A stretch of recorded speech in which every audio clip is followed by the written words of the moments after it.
Yeah, thank you. I just want to say first, all glory to God. Without him, I am nothing. Power the shove, Neighbor Nation, we will see you on Saturday afternoon. Riley Meister gets the point. Back into left field, say goodnight to that baseball. This is another one. It's back-to-back jacks for KSU Tuscarawas. Needs a point, and it's alive. Hanson pushes it over. Unbelievable. We play on. It's blocked. We're tied. We're tied. Unbelievable. It's a beautiful day for baseball in Bowerston, Ohio. Coming to you live from Conotton Valley High School. This is college baseball on SmeeSports. Today's matchup features the 7-7 KSU Tuscarawas Golden Eagles and the 0-4 Penn State Fayette Nittany Lions. Hello, friends. Nathan Smee and Bryce Fisher on the call for you this afternoon. We had some good weather on Friday and Saturday for some Tri-State baseball, but I feel like this takes the cake. Yeah, this is definitely the best day we've had so far. Obviously, yesterday we got some rain, there were some weather delays, and then it got a little bit colder on through the night. But today is absolutely beautiful. You got some strong winds coming in from right field, blowing in. Probably going to knock a few balls down. But other than that, absolutely gorgeous day. You can see behind us, it's beautiful, clear, and sunny. And going back to yesterday, two big wins for KSU Tusk, 7-3 and 5-3. So close games all the way around for Penn State Fayette, a program playing for their pride right now as at the end of the next academic year, they are closing down due to the budget cuts from Penn State's main campus.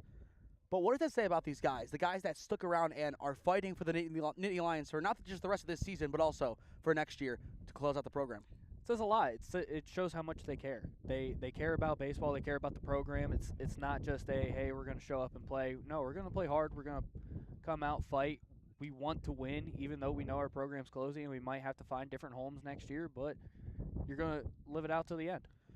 And one player that did not do that, Jackson Monard, he's on the opposite side of this matchup, had a solid day yesterday. What do you think is going through his mind as he is starting in left field today against his old team?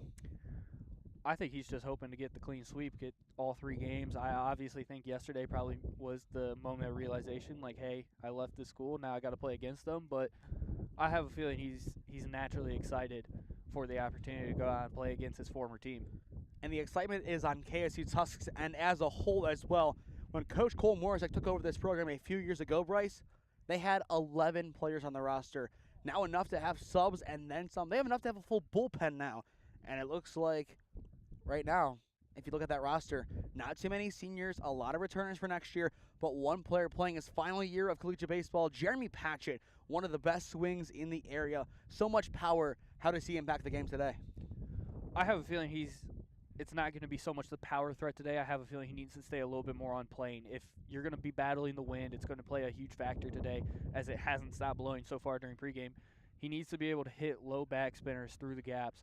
I have a feeling that will play, especially with runners in scoring position, like you kind of saw if you were up today at 6 a.m. to watch the game between Korea and Chinese Taipei. You need those type of hits that push the ball to the gaps, let them roll, utilize the turf. Don't force anything too big because the wind's going to knock it all down today. Now, as a pitcher, how do you judge the wind here on the mound? As a righty, with me being a lower slot, because I was more of a two-seam sinker guy, I would be throwing that pitch 80% of the time, knowing that the wind's going to be on my side. It's going to flutter a little bit. You'll have the low pressure area underneath the ball. That thing's going to dive into righties' hands and away from lefties.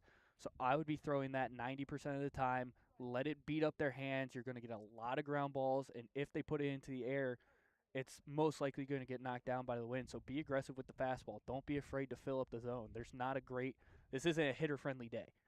You're going to utilize all your pitches. I know watching some of the bullpen as it's right next to us, he does throw a two-seam. I would utilize that a lot. And looking on KSU Tusks, and it is Caden Castillo, the sophomore from Lubbock, Texas, on the mound. He has plenty of power, sometimes control issues. And I think with the win, if he can't keep the pitches close, it is going to be exacerbated and then some. Yeah, and seeing that he's already a lower slot as we cut to the field as KSU's taking the field now, the lower slot, if it begins to ride off of his arm side, he's going to run into some issues because we have to be able to control that. Oh, we have a national anthem today compared to Tri-C. Wow. With that in mind, we're going to toss it over for that.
All right, Bryce, back to your train of thought.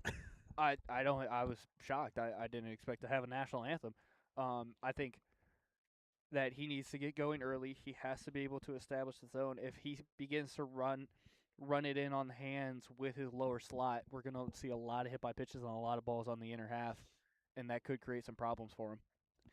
And as well, looking at the rest of the KSU Tusk defense today, it's going to be Ruther behind the dish, Patchett at first, Main at second, Walter at short, Larson at third, and from left to right in the outfield, it is going to be Monard, Campbell, and Salgado. So a strong lineup today for KSU Tusk. Interesting to see Salgado out in right field. Usually a catcher by trade. There's a chance we do see him there in game number 2. But the focus is right here in game number 1. It's a beautiful day for baseball. There is some wind, a lot of things to try and keep in mind. But you know what, Bryce? To have this good of weather this early on in March, it's really impressive. Yeah, it is. And it was kind of weird that the wind stopped during the national anthem and then picked up as soon as it finished. A little Mother Nature showing respect. But it's beautiful weather. I'm really glad that we're able to have it in Ohio. I know some of my guys for their teams are getting out there having scrimmages this week starting up. I know Benedictine, Kent Roosevelt. You got teams all over Ohio that are going to start scrimmaging because the weather's been beautiful. And hopefully the rain stays off of us. That is always the biggest if with baseball at this time of year. If you're going to schedule a game in late March, you're going to probably hope for 45 degrees or better, most likely in the 30s, and from that point forward, you're just hoping no precipitation, as if you have anything, it's going to be snow. Yeah, and once you get snow, it's tough to come back from that because as it melts, you delay the games even longer. But a turf field like this at Conotton Valley High School, one that should hold up quite well, and I know, Bryce, one of the first things you said to me when you got here was, how much would it be to rent out this field for my team? Yeah, it's beautiful. This place is stunning. I love it so much. I'd absolutely love to play here. So here we are ready to get underway. Time locally is 12:03. Castillo ready to go on the mound, facing Alex Weber, the shortstop. And we are underway, and the first pitch will bonk him. Yeah, that's definitely not what you want to do there. And the leadoff man is easily aboard for the Nittany Lions. We talked about it with the win, Bryce. Not an ideal start, and with Castillo's underlying control issues, you got to be really careful to make sure that doesn't continue to happen. Yeah, you have to understand what the nature is going to play in, and you have to establish the outer half if you're Castillo. So leadoff man on bunt being shown, and the bunt is fouled back. Got to get that down. You can't reach for it. You have to keep the hands back. Keep that left hand into your left pec nipple area. That way you don't reach. And getting it down here is going to be key, especially with that wind. It can take some really wicked hops. But 0 on the count on Smiley, the second baseman. Castillo sets and delivers. On the inside corner, it connects. Now 0-2 the count. So back-to-back competitive pitches from Castillo, looking for his first punch-out of the afternoon. Yeah, I imagine he's going to look for a breaking ball front door in here. Castillo. His 0-2. Misses up high for ball 1. Obviously, that can be a really good pitch, just given the aggressiveness of this team. You got to be careful. Again, they're playing for really their school for the last, year and some change here. They're going to be very competitive. Throwback to one not in time. But establishing control of the bases is a key defensive factor here today for KSU Tusk. You got to keep those runners honest. Yeah, you do, and part of that's your catcher being willing to throw down and establishing good throws early. Again, throwback not in time. At one point, is the throwback too much? Well, with the pitch clock rules and all that, it's definitely become a little bit more important. The 1-2. That one's in there for strike 3 looking, 1 down. Great pitch. And Caden Castillo is on the board, his first punch-out. That's real good work from Caden Castillo. And especially given how this game started, first pitch, a hard 90, you had to find something to bring it back. That strikeout helps. And that'll bring up the number 3 hitter, Remington Lessman, the first baseman. 1 on, 1 down in the top of the first. Castillo missing wide for ball 1. I'm curious to see if they're going to put the runner in motion here. Obviously, you don't like to steal with a lefty up, but understanding that this lefty he has a very much backside swing, being able to go across the field, and they're shifted him that way.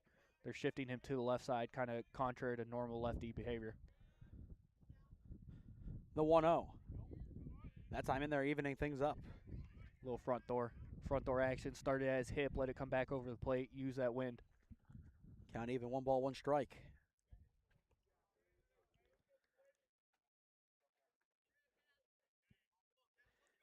And even more so than before as the wind is slowing down a little bit. That sun beating down. The 1-1 missing wide for ball 2. Yeah. Starting to feel the sun a little bit. I mean, it feels great, personally, but once you're on that turf starts to get hot, feet start to get hot, then you're thinking about, man, how quickly can I get off this? Same exact thing here for football during two-a-days. The 2-1 skips in. 3-1 the counts. I don't hate the pick as the catcher, but you also have to understand you don't want this guy to get into scoring position with the 4-hole coming up. I'd rather him drop there. And that's A.J. Segura, the designated hitter. One of the more powerful bats in this Penn State Fayette offense. Castillo's 3-1. Up high for ball 4. Second free pass of the inning surrendered by Caden Castillo. And that'll put the opening run in scoring position for the Nittany Lions. And this is really going to be where we see what KSU Tusk is made of as a unit. Yeah, 100%. You need your defense to help here. Your pitcher's struggling a little bit. If he gets the ball put into play, you got to be able to help him. So here comes the number 4 hitter, A.J. Segura. First pitch taken up high for ball 1. This might even be a time for the catcher to get in there, just have a quick little chat with Castillo. Say, hey, man, what you feeling? What's going on? He might have to, especially if this continues. Castillo's 1-0. Missing low for ball 2. You can absolutely not load up the bases here. No. Especially on free passes. Exactly. No hits yet for Penn State Fayette, but a single might open up the scoring.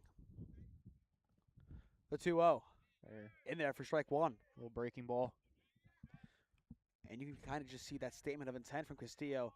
He is going to attack the bottom of the strike zone, it looks like, in this at-bat. Yeah, so far that's where he's been living. And if Segura can get a hold of one, it can go pretty far, especially with this wind. The 2-1. Just like that, a good drive into right center field. And Caleb Salgado is underneath that one for out number 2. And the runners will stay put. An excellent relay out and right for Caleb Salgado. That's a big second out as well. Yeah, good job. I think the runner got a little bit aggressive there. I think he needs to get back a little bit sooner, understanding. I want to push the pace as a coach, but you have to understand where that ball's hit, how hard it is, and the positioning of the outfield. So at 2 down, that is going to bring up Manny Stitch, the left fielder. Castillo trying to work his way out of a jam in the top of the first. Throwback to 2. This one going to go behind, back towards the shortstop. But that is exactly why you have to be there as a backup. Yeah, really good job there, understanding what the play is. I think you crashed a little bit too late. But Caden Castillo very aggressive with his throwback so far.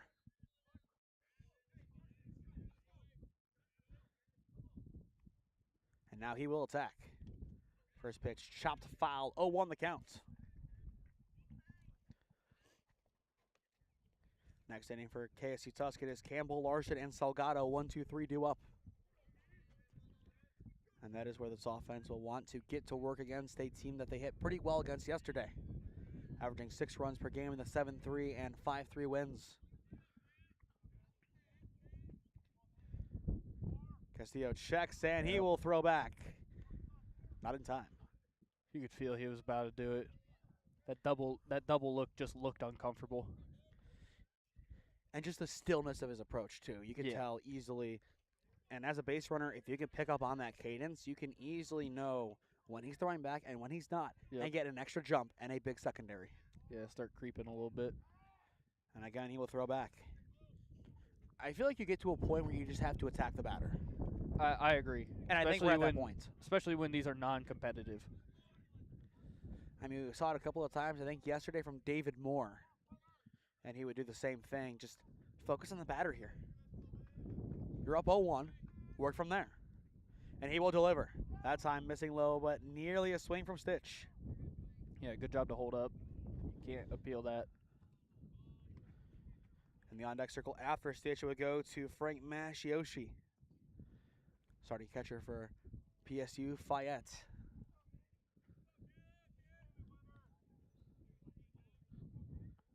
1-1 strike the count. Stitch trying to give Penn State the lead. Hard grounder hit towards short. Walter picks it up, shovels to 2, and the play is made and the side is retired. An impact play in the home opener for the Hocking College former commit. And now transfer, middle of 1 in Bowerston. No score on SmeeSports.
Welcome back to Conotton Valley High School in Bowerston, Ohio. Bottom of the first inning. No score on SmeeSports as you are watching college baseball. Once again, I am Nathan Smee. Alongside me today, Bryce Fisher. The top of the first, Caden Castillo had some issues locating the strike zone, but as he settled in, the inning got easier for this KSU defense, and they were able to get out of an early jam with 2 runners on, both via the free pass. Yeah, and that's what you needed from Caden Castillo. Need him to settle in. So here comes Caleb Campbell, the starting center fielder here for KSU Tusk. This offense wants a strong start to the afternoon. Bunt shown and pulled back for ball 2. Yeah, and for Penn State Fayette, they got the little wheel play on. Third baseman crashing. And on the mound today, it's Brogan Meehan, the freshman. Meehan's 2-0. In the strike zone, now 2-1 the counts. It's a good firm pitch there. And I think at least until we see more aggression, this is going to be a very slow game. Yeah, from what I can tell so far. The 2-1. In there as well, count even. Need to jump on these. And as the home team, you have your home fans behind you. You have an environment that you're used to. Let's see some more aggression. Yeah, you got to be willing to fire early here. Here's the 2-2. And the dirt for ball 3, and we are full. Take. And we talked about it all weekend with Tri-C. So many first pitch takes for strikes that were realistically meatballs. Yeah, and you got to be willing to attack them early. That's something I preach to my guys a lot. Meehan's payoff pitch is in the dirt for ball 4, and the leadoff man is on. A strong start for the offense of KSU Tusk, just being patient. Yeah, and both teams' leadoff batter gets on via free pass. And that'll set up Cohen Larson, the third baseman.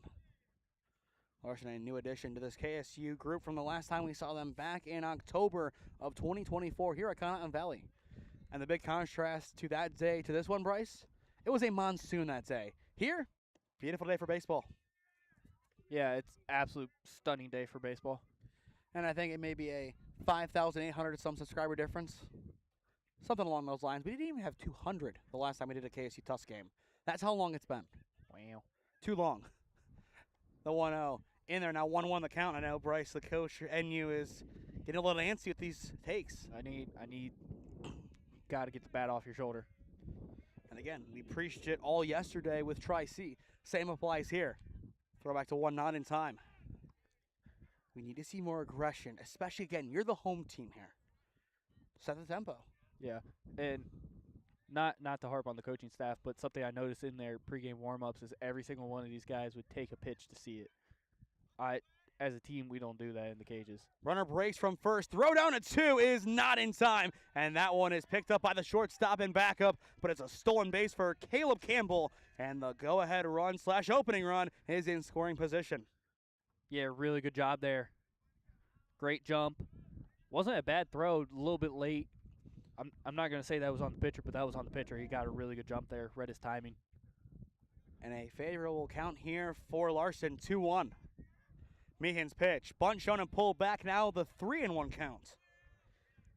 And as Caleb Salgado awaiting in the on-deck circle for KSU Tusk. One of the key returners from last year's group.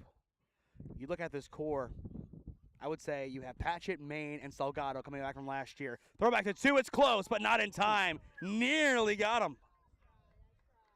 But that was an excellent move from Meehan. Yeah, it was. But a better job by Campbell getting back. But those 3 captains, leaders of this team, that's your core 3. 2 of them graduating after this year, 1 more year of B-Main. But with Salgado the first one in the on-deck circle, a good spot for the offense to be. Down the line, and it's going to be fair. And this should bring in the opening run. They will send Campbell home, and he is in there. It's an RBI double for Cohen Larson. How about it for the Golden Eagles getting aggressive at long last? Yeah, and that's what you need from the Golden Eagles here. Get on the board early. Now watch that swing back here again, Bryce. Just a beautiful cut down the left field line. That dive, it was a good attempt to try and get there, just a little bit too late. And it's the same scenario here for Caleb Salgado, the righty, but a chance to make it 2-0. Yeah, and you're looking to do the exact same thing here. Drive one down left field line. And none down in the inning. Bunt shown, and he will get it down. This one has a chance. Salgado, he is going to leg it out. Throw back to 3, though, is not in time. A perfectly placed bunt, though, by Caleb Salgado. Second hit of the afternoon for the Golden Eagles. And that'll put him at the corner. Still nobody down. And I think the goal there was simply just to move the runner along. And now that sets up Cam Schofield, the designated hitter. Yeah, the goal was to move the runner, but obviously if you get a bunt down and perfectly spot, we call it the Bermuda Triangle, there's a really good chance that you get on safely there.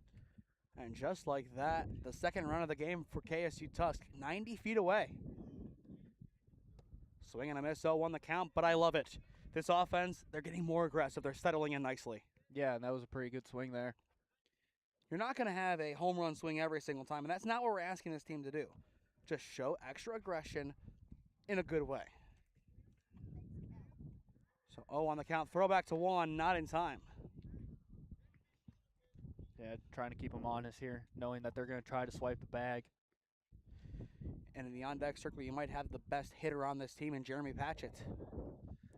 You know he wants a bases-loaded scenario. That one's tipped foul. That'll send Salgado right back to first. Count 0-2. The Golden Eagles up 1-0 on Penn State Fayette in the bottom of the first. And the key thing yet again is we're going to harp on it as long as it is true, Bryce. Nobody out. Yeah, and if you're Fayette right now, you're dying for one. Again, throwback to 1. The runner, he's going to try to make a beeline down, and he'll go right back.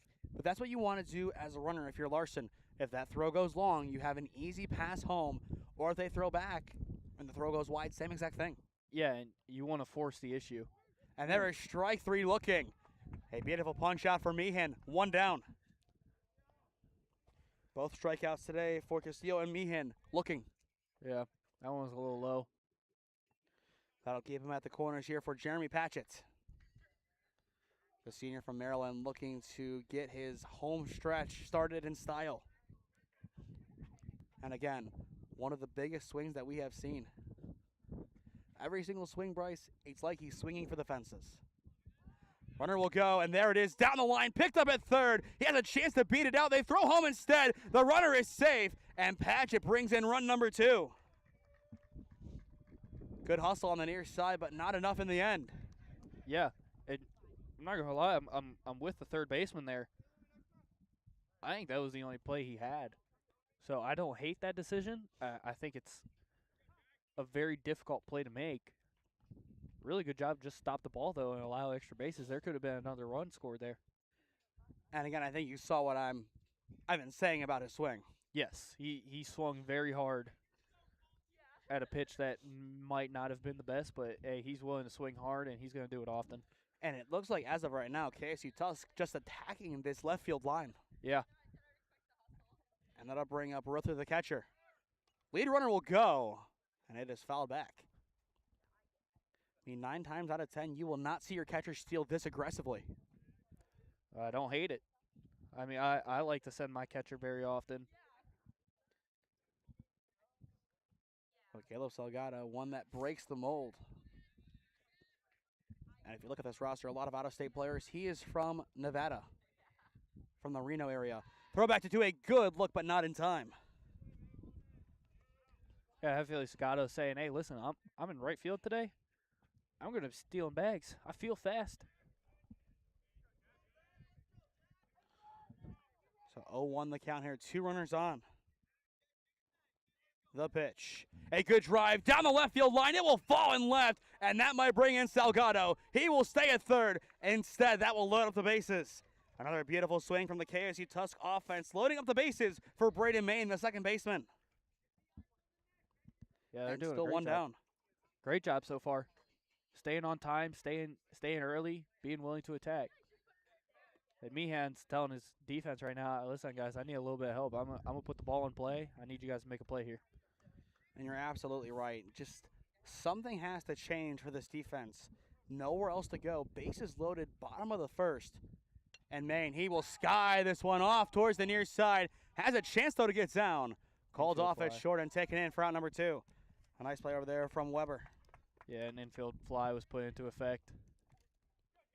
So just like that, 2 down, but the base is still loaded. And that'll bring up Jackson Monitor, the left fielder. If there is any time to get revenge on your old team, it's now. The base is loaded.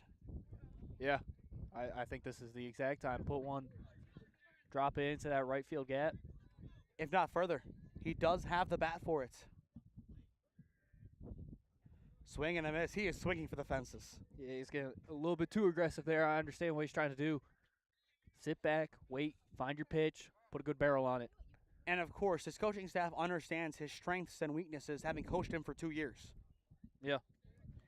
And I'm sure that is intel that he gave to his pitcher along with his catcher. And another swing and a miss, same spot. 2 runs have scored this inning, but at the same time, if Penn State Fayette can strand the bases loaded, that would be a big win to close out the first. Meehan's 0-2, taken up high for ball 1. Yeah, it might just be a setup pitch there, wasting that one a little bit. Now working a breaking ball down. If he is going to get the strikeout swinging, it is going to be in that lower portion. Count 1-2, Meehan looking to close out the inning. And this time, Monitor takes. Yep. Could see it coming from a mile away. Understand what he was trying to set up with that fastball up, going straight to the breaking ball down. I love it, but sometimes you need to be less predictable. And I agree with that. You have to keep the batter on his toes. 2-2, fouled back. Monitor getting on it. Like maybe even working a changeup coming back to the outer half of the plate and then going to that breaking ball, getting a little bit of a tunneling action where the ball's coming back and then the next one's going away, started in the same location, 30 feet away from the plate, it begins to dive.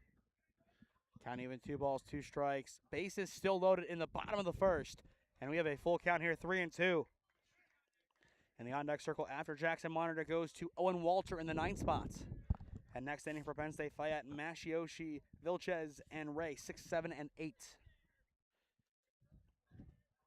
But the Golden Eagles trying to keep this inning going. Runners will go. Payoff pitch. It is in the dirt for ball 4. And that'll make it 3-0 as it is Salgado crossing home. From 0-2 to the walk. Excellent patience there from Jackson Monitor, and he will get the RBI walk. Yeah, really good job to be patient, adjust, understand that he was letting nerves get the best of him there. A little bit too much energy, slow it down, play your game. And a chance now for the Hawking College transfer Owen Walter to leave his stamp on the home opener. First pitch missing wide for ball 1. And you're going to see it on the near side. Jeremy Patrick getting very aggressive down the line. Got a courtesy runner here. Courtesy for catcher, which does make sense. But at the same time, it could have been done when that second out was recorded. Yeah, but sometimes it slips your mind. I've had that a couple times as a coach where you completely forget your catcher's on because you have your typical catcher, Salgado, in the dugout. And I believe, well, he did just come around and score, but still. That pitch going to be in there. A low strike. Count now even, 1 ball, 1 strike. 3-0. All Golden Eagles in the bottom of the first. One of their strongest outings thus far on the campaign. Walter takes again that one. Yeah. Another low strike. If he was going to call the last one, he's definitely calling that one. And if you're a batter, you have to understand, hey, it is going to be a low strike zone today. I need to adjust. Yeah, and honestly, the low strike's the easiest one to get to. That time missing high, evening things up. Expect him to go right back to the breaking ball down. And if you can time it up right, give it a good drive down one of the lines, probably the left field line. If you go oppo with it, more power to you. Yeah, it would be wildly impressive. The 2-2, and a good drive. It's up the middle, taken in as short, and the side is retired. Another strong put out by Weber up the middle, and the inning is over, but not before 3 runs come to pass for KSU Tuscarawas offense. Through 1 in Bowerstein, it's the home team up 3-0 on SmeeSports.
Welcome back to Conotton Valley High School. Second inning about to get underway. 6, 7, and 8 hitters due up here for Penn State Fayette as you are watching college baseball on SmeeSports. Once again, I am Nathan Smee. Alongside me today, Bryce Fisher. A strong start to the game for KSU Tuscarawas offense, but still, they do strand the bases loaded. Yeah, and that's not how you want to end the inning. You want to end it at least on a hard hit ball. Opening pitch of the inning is sent into center field. Underneath it for KSU Tuscarawas, Campbell. And he is there for out number 1. Can of corn. And those are the simple plays that you have to make. But yesterday, given how bad the wind was at Tri-C, you saw a couple of those routine pop-ups become swirlers that would fall. Yeah. Yeah, and then there was a couple times that they would push out all the way past the fence. Get Couple taters. We did have 2 pop-fly home runs in the series, but still 6 true home runs, which is impressive for Kellogg. First pitch going to miss for ball 1. It is Vilches, the third baseman, stepping in here for the Nittany Lions. Castillo sets and delivers. Again low. And as of right now, Castillo being more of that contact pitcher, and I think that is where he is going to try and sit today. Yeah, I would imagine. Fill it up, let your defense work. The 2-0 misses inside for ball 3. Already 2 free passes today, 1 hard 90 and 1 walk. You want to try and avoid here a third one. That time he does hit the strike zone. 3-1 now. Yeah. Ideally, you want to average less than 1 free pass per inning, whether that's walk, hit by pitch, whatever it may be. You want to keep that whip under 1. Obviously, it's really tough to do that, but that's the goal. High pop up off towards the right side. Underneath it is Maine, and he has it for out number 2. 2 up, 2 down on 2 routine plays. Yep. Good job there. And especially with a 3-1 count, Castillo having a hard time finding the strike zone. To get an out like that is huge for his confidence. It gives him a breather, and now he has a chance for that 1-2-3 inning. Yep. That'll set up Ashton Ray here in the 8th spot for the Nittany Lions. Swing and a miss, 0-1 the counts. Very late, very stiff. Relax the hands there. In the bottom of the inning, we go back to the top of the order for KSU Tusk with Campbell, Larson, and Salgado. The 0-1. Missing low yet again. The strike zone, it is low today. But for Castillo, he is finding that niche spot right underneath it. Yeah. And he has to be careful, especially if this game does get closer. The 1-1. Popped up and out of play. Count now 1-2 on Ray. If the inning were to continue, Penn State Fayette would send up Vassbinder, the center fielder. Yeah, I have a feeling he would probably be looking to lay down a bunt. With 2 down? Yeah, 100%. Especially with the way the weather is and understanding the defensive assignments, looking at the third baseman, the first baseman, I'd still take that chance all day. And a good drive into center field. That one is caught by Campbell, and the side is retired. A strong line drive, but easy enough for the KSU defense as they put down the Nittany Lions in order. Middle of 2 in Bowerston, 3-zip. The Golden Eagles on top.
Back to the top of the order we go in the bottom of the second inning for KSU Tusk. A 3-0 on Penn State Fayette as you are watching college baseball on SmeeSports.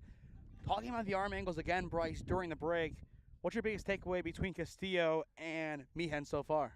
Well, Castillo's definitely that lower 3/4, which gives you a ton of arm side run, plus this wind blowing in is going to make it really tough. It's going to be a struggle to get on top of the ball and be on plane for Penn State Fayette. But for Meehan being over the top, it's going to give him a lot of strikes as we get a hit by pitch there. Another free pass to begin this inning. Yeah, it's going to give him a lot of strikes at the bottom of the zone because to an umpire with that ball coming downhill, it's going to appear to be higher when it crosses, even though it might end up a little bit lower. That downhill action definitely gives the appearance of it to an umpire. And that'll bring up Cohen Larson, the third baseman, a RBI double his last time up. And first time up for that matter. So far a 3-0 lead for KSU Tuscarawas, 4 hits. But I'm sure there's still some sour feelings as to how the last inning ended. I would imagine they definitely want to add on to that. They feel like they have unfinished business. Meehan's first delivery low for ball 1. And I think as this game goes on, that strike zone might move up just a little bit. I would imagine he's going to get a little bit tighter with the zone as it continues. Generally, umpires like to do that. Runner will go on the 1-0. Chopped on the third base line, but foul. Count now even. And that was the right call there. I think if that would have been played, it'd have been a tough play to make over at first. 100%. That's one of those that you let it die and you live for another day. And again, Bryce, you really can't get over how beautiful of a day it is for baseball. No, it's great. I like watching the cows in the background. You know it's farm country that way. Yeah. Throwback to 1, not in time. I don't think we have a camera angle that shows the cows. Is the cow in there? Yeah, you can see the cows back Yeah, there. you can. I see him. I'll watch it back and look at the cows just because cows. I mean, if you squint hard enough, you'll find them. Yeah, why not? The 1-1. In there for strike 2. And it looks like this inning, outside of a couple of swings, this could be a regression back to a less aggressive offense. Yeah, being a little bit more selective, I would imagine. You have the lead in hand. As long as your defense takes care of business, you're in shape. Ground ball hit towards short. This could be 2. And instead, they opt for the play at 1, and they got it for out number 1. That was the right call there. Just too much range to really make up there for Weber, but able to get at least one of the 2. Well, that'll put run number 4 in scoring position for the Golden Eagles.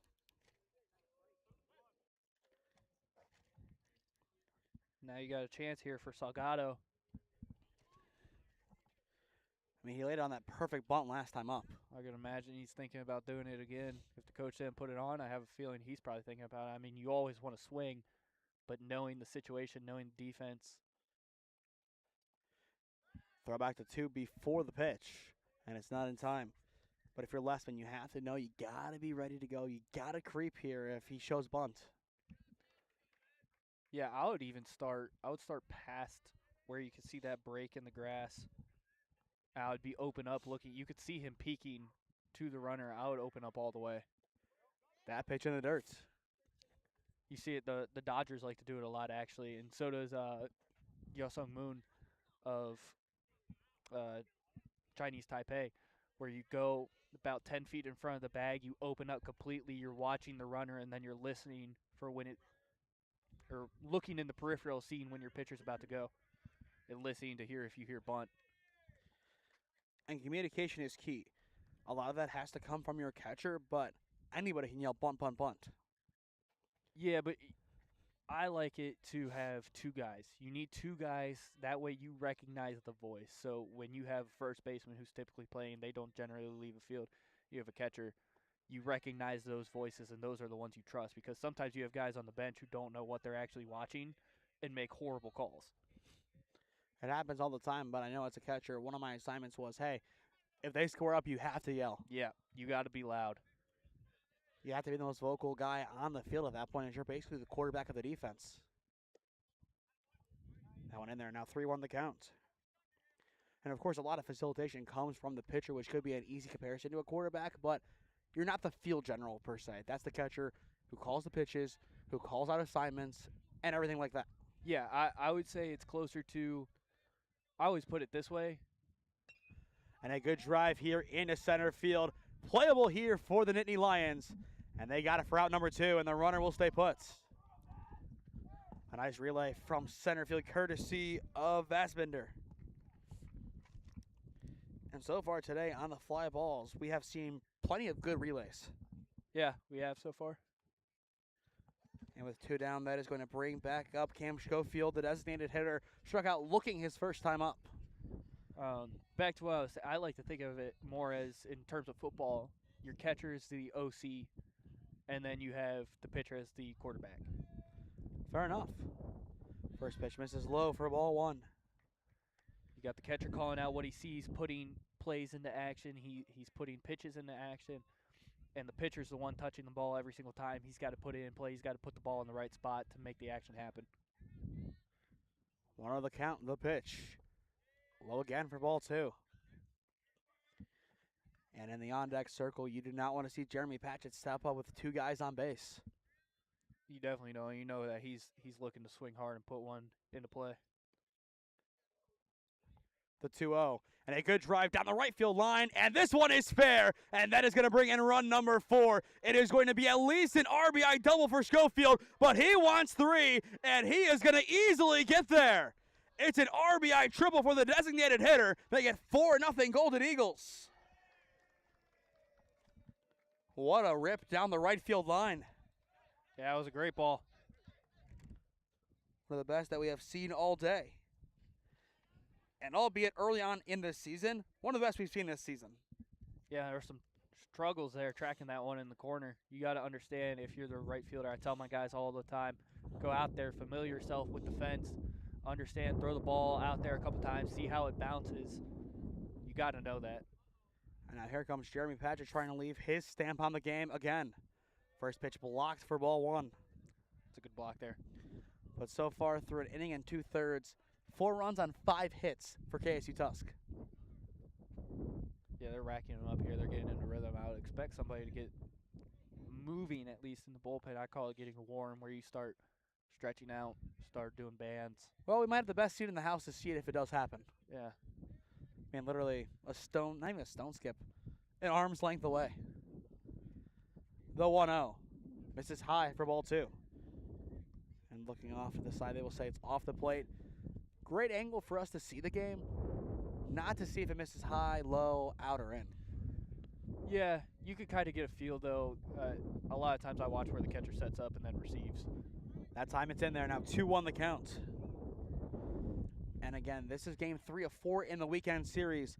Pitching becomes a question, and if this game does get out of hand, you might just ride one of the arms and say, hey, we have one more game. We're going to reset for that. Yeah. The 2-1. And the dirt for ball 3. That catcher needs to tuck those fingers in a little bit. I saw the pitch call there. And as a coach, Bryce, in tournament play, how do you juggle pitching? And I think this is really akin to it given there's 4 games this weekend. In terms of like my rotation and Yes. bullpen guys. So I personally I believe in the if you throw 45 pitches, you need 2 days rest. So a lot of the times I'll use my best bullpen arms on a Thursday, on a Friday, let them throw 30 to 45, and then I'm able to save them for the rest of the time. And I'm blessed with having 5 great starting pitchers.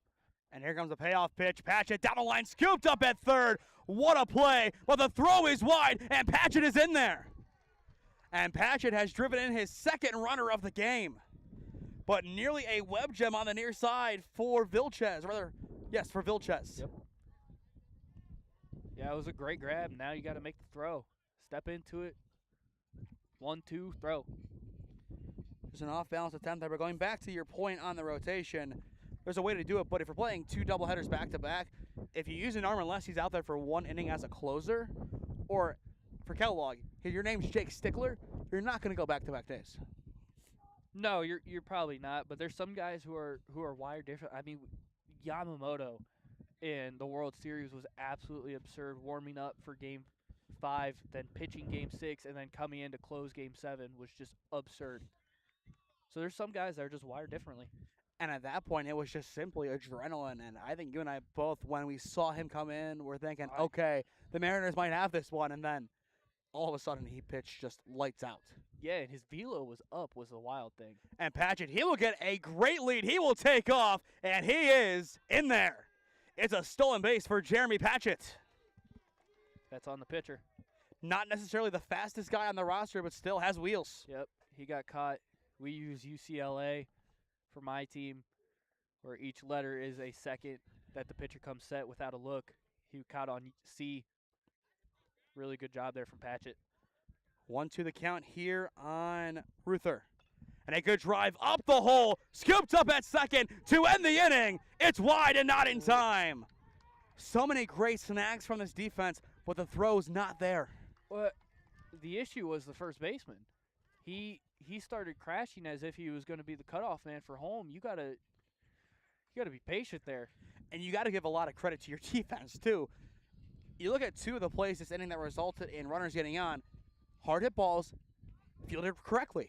Yeah, and if you're the second baseman right now, you're fuming because you did everything right. You got a great jump. You made the stop. The first baseman, you got to be on the bag. And that one will be scored as a hit. So here comes Braden Main. First pitch right down Broadway for strike one. But right now, KSU Tusk averaging 2.5 runs per inning on 3 hits. It's incredible. It's video game numbers. Yeah. Meehan getting set, and he will take a look back to 1. But a 0-1 count here, 2 down in the bottom of the second inning. Runner will go. Throw down at 2 is faked, and that'll put 2 runners in scoring position. But that's the right call there. You really can't have that. And we saw it with Tri-C yesterday. They threw down, had a run down between first and second. If it's executed right, it's a free run. Yeah, and it all. And now a good drive down the left field line. This one will curve foul, but it had the distance. Yeah, it definitely did. I'm so mixed on it because I have 3 phenomenal catchers, so I'll generally let them throw down. And I also have a great shortstop, so I'll let him cut it off and make that decision. You always have fire in effect. So if you hear a fire call from the third baseman, you're catching that thing and firing home, and there's a good chance that you can get him if you have a quality arm. 1-2 the count on Maine. Meehan trying to close things out in the bottom of the second inning. And time is called. And as well, we do have a pinch runner on here for KSU Tusk.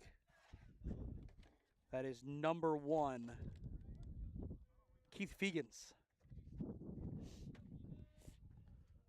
1-2 count here on B-Main, the pitch. Swing and a miss. It is a drop third strike. This one to end the inning. Ooh. Is he on the bag? We will see. The answer is yes, and the side is retired. A nice job establishing on the far side to officially end the frame there. Strikeout number 2 today for Meehan, but another strong inning for KSU Tusk's offense. Batting 7 this time around. 2-run score through 2. It's all Golden Eagles up by 5 on SmeeSports.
Penn State's Fayette offense trying to get going here in the top of the third inning. 5-0 your score. All KSU Tusk in this one as you are watching college baseball on SmeeSports.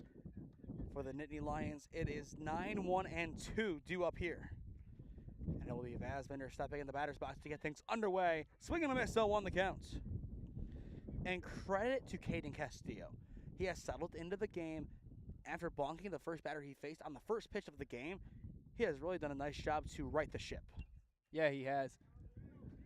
It also helps, though, when your offense gets rolling, you get a little bit of confidence. When you get the run support, you feel great as a pitcher. It makes your job a lot easier. You can try new things. You can make mistakes. Castillo, his 0-2. Well up high for ball 1. And that was a throwaway pitch. Yep. Yeah, I'm expecting he's either going to try to front throw him with a slider or he's going to go out of the zone, let him try to chase. Castillo trying it again. Here's 1-2. Swing and a miss. He struck him out. And here comes a throw down to 1. And it is in time. Strikeout number 2 today for Castillo, the sophomore from Lubbock, Texas. Great job. And that'll bring us back to the top of the order with Alex Weber. Yes, start that ball middle, let it fall off, down and away. But since the walk of Lessman, fly out, fielder's choice, fly out, pop out, fly out, strikeout. This KSU Tusk defense settling in nicely. And again, this is their home opener for the season. Getting used to the turf again. I'm sure it's nice to, A, be at home, but B, be on turf after the rain yesterday. Yeah. And this field is pristine yet again. Some renovations done a few years ago by Conotton Valley High School. They did a great job with this entire complex. Baseball, obviously, here off behind us, the softball field that we will be at in a few weeks for some KSU Tusk softball. But a great athletic complex all the way around the football field, the gym. It's all beautiful here at Conotton Valley High School. Good pitch. Now 2-1 the count. Yeah, it's all beautiful other than the horrifically ugly green building they have back there that I don't understand. But No, that's fair. You win some, you lose some. But 2-1 to Weber, up high for ball 3. I mean, it looks like. Yeah, I like this mom's perspective. It's the only paint they had available. Maybe. I'm going to choose to believe her. I'll tell you what, you can't miss it. The No. 3-1.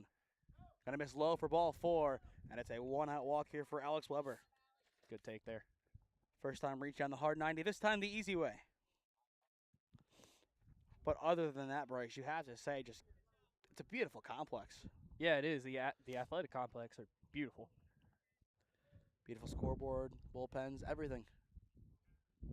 I like that they have the new lights, too. I mean, I don't know if they're any better than the old lights, but they've been popular.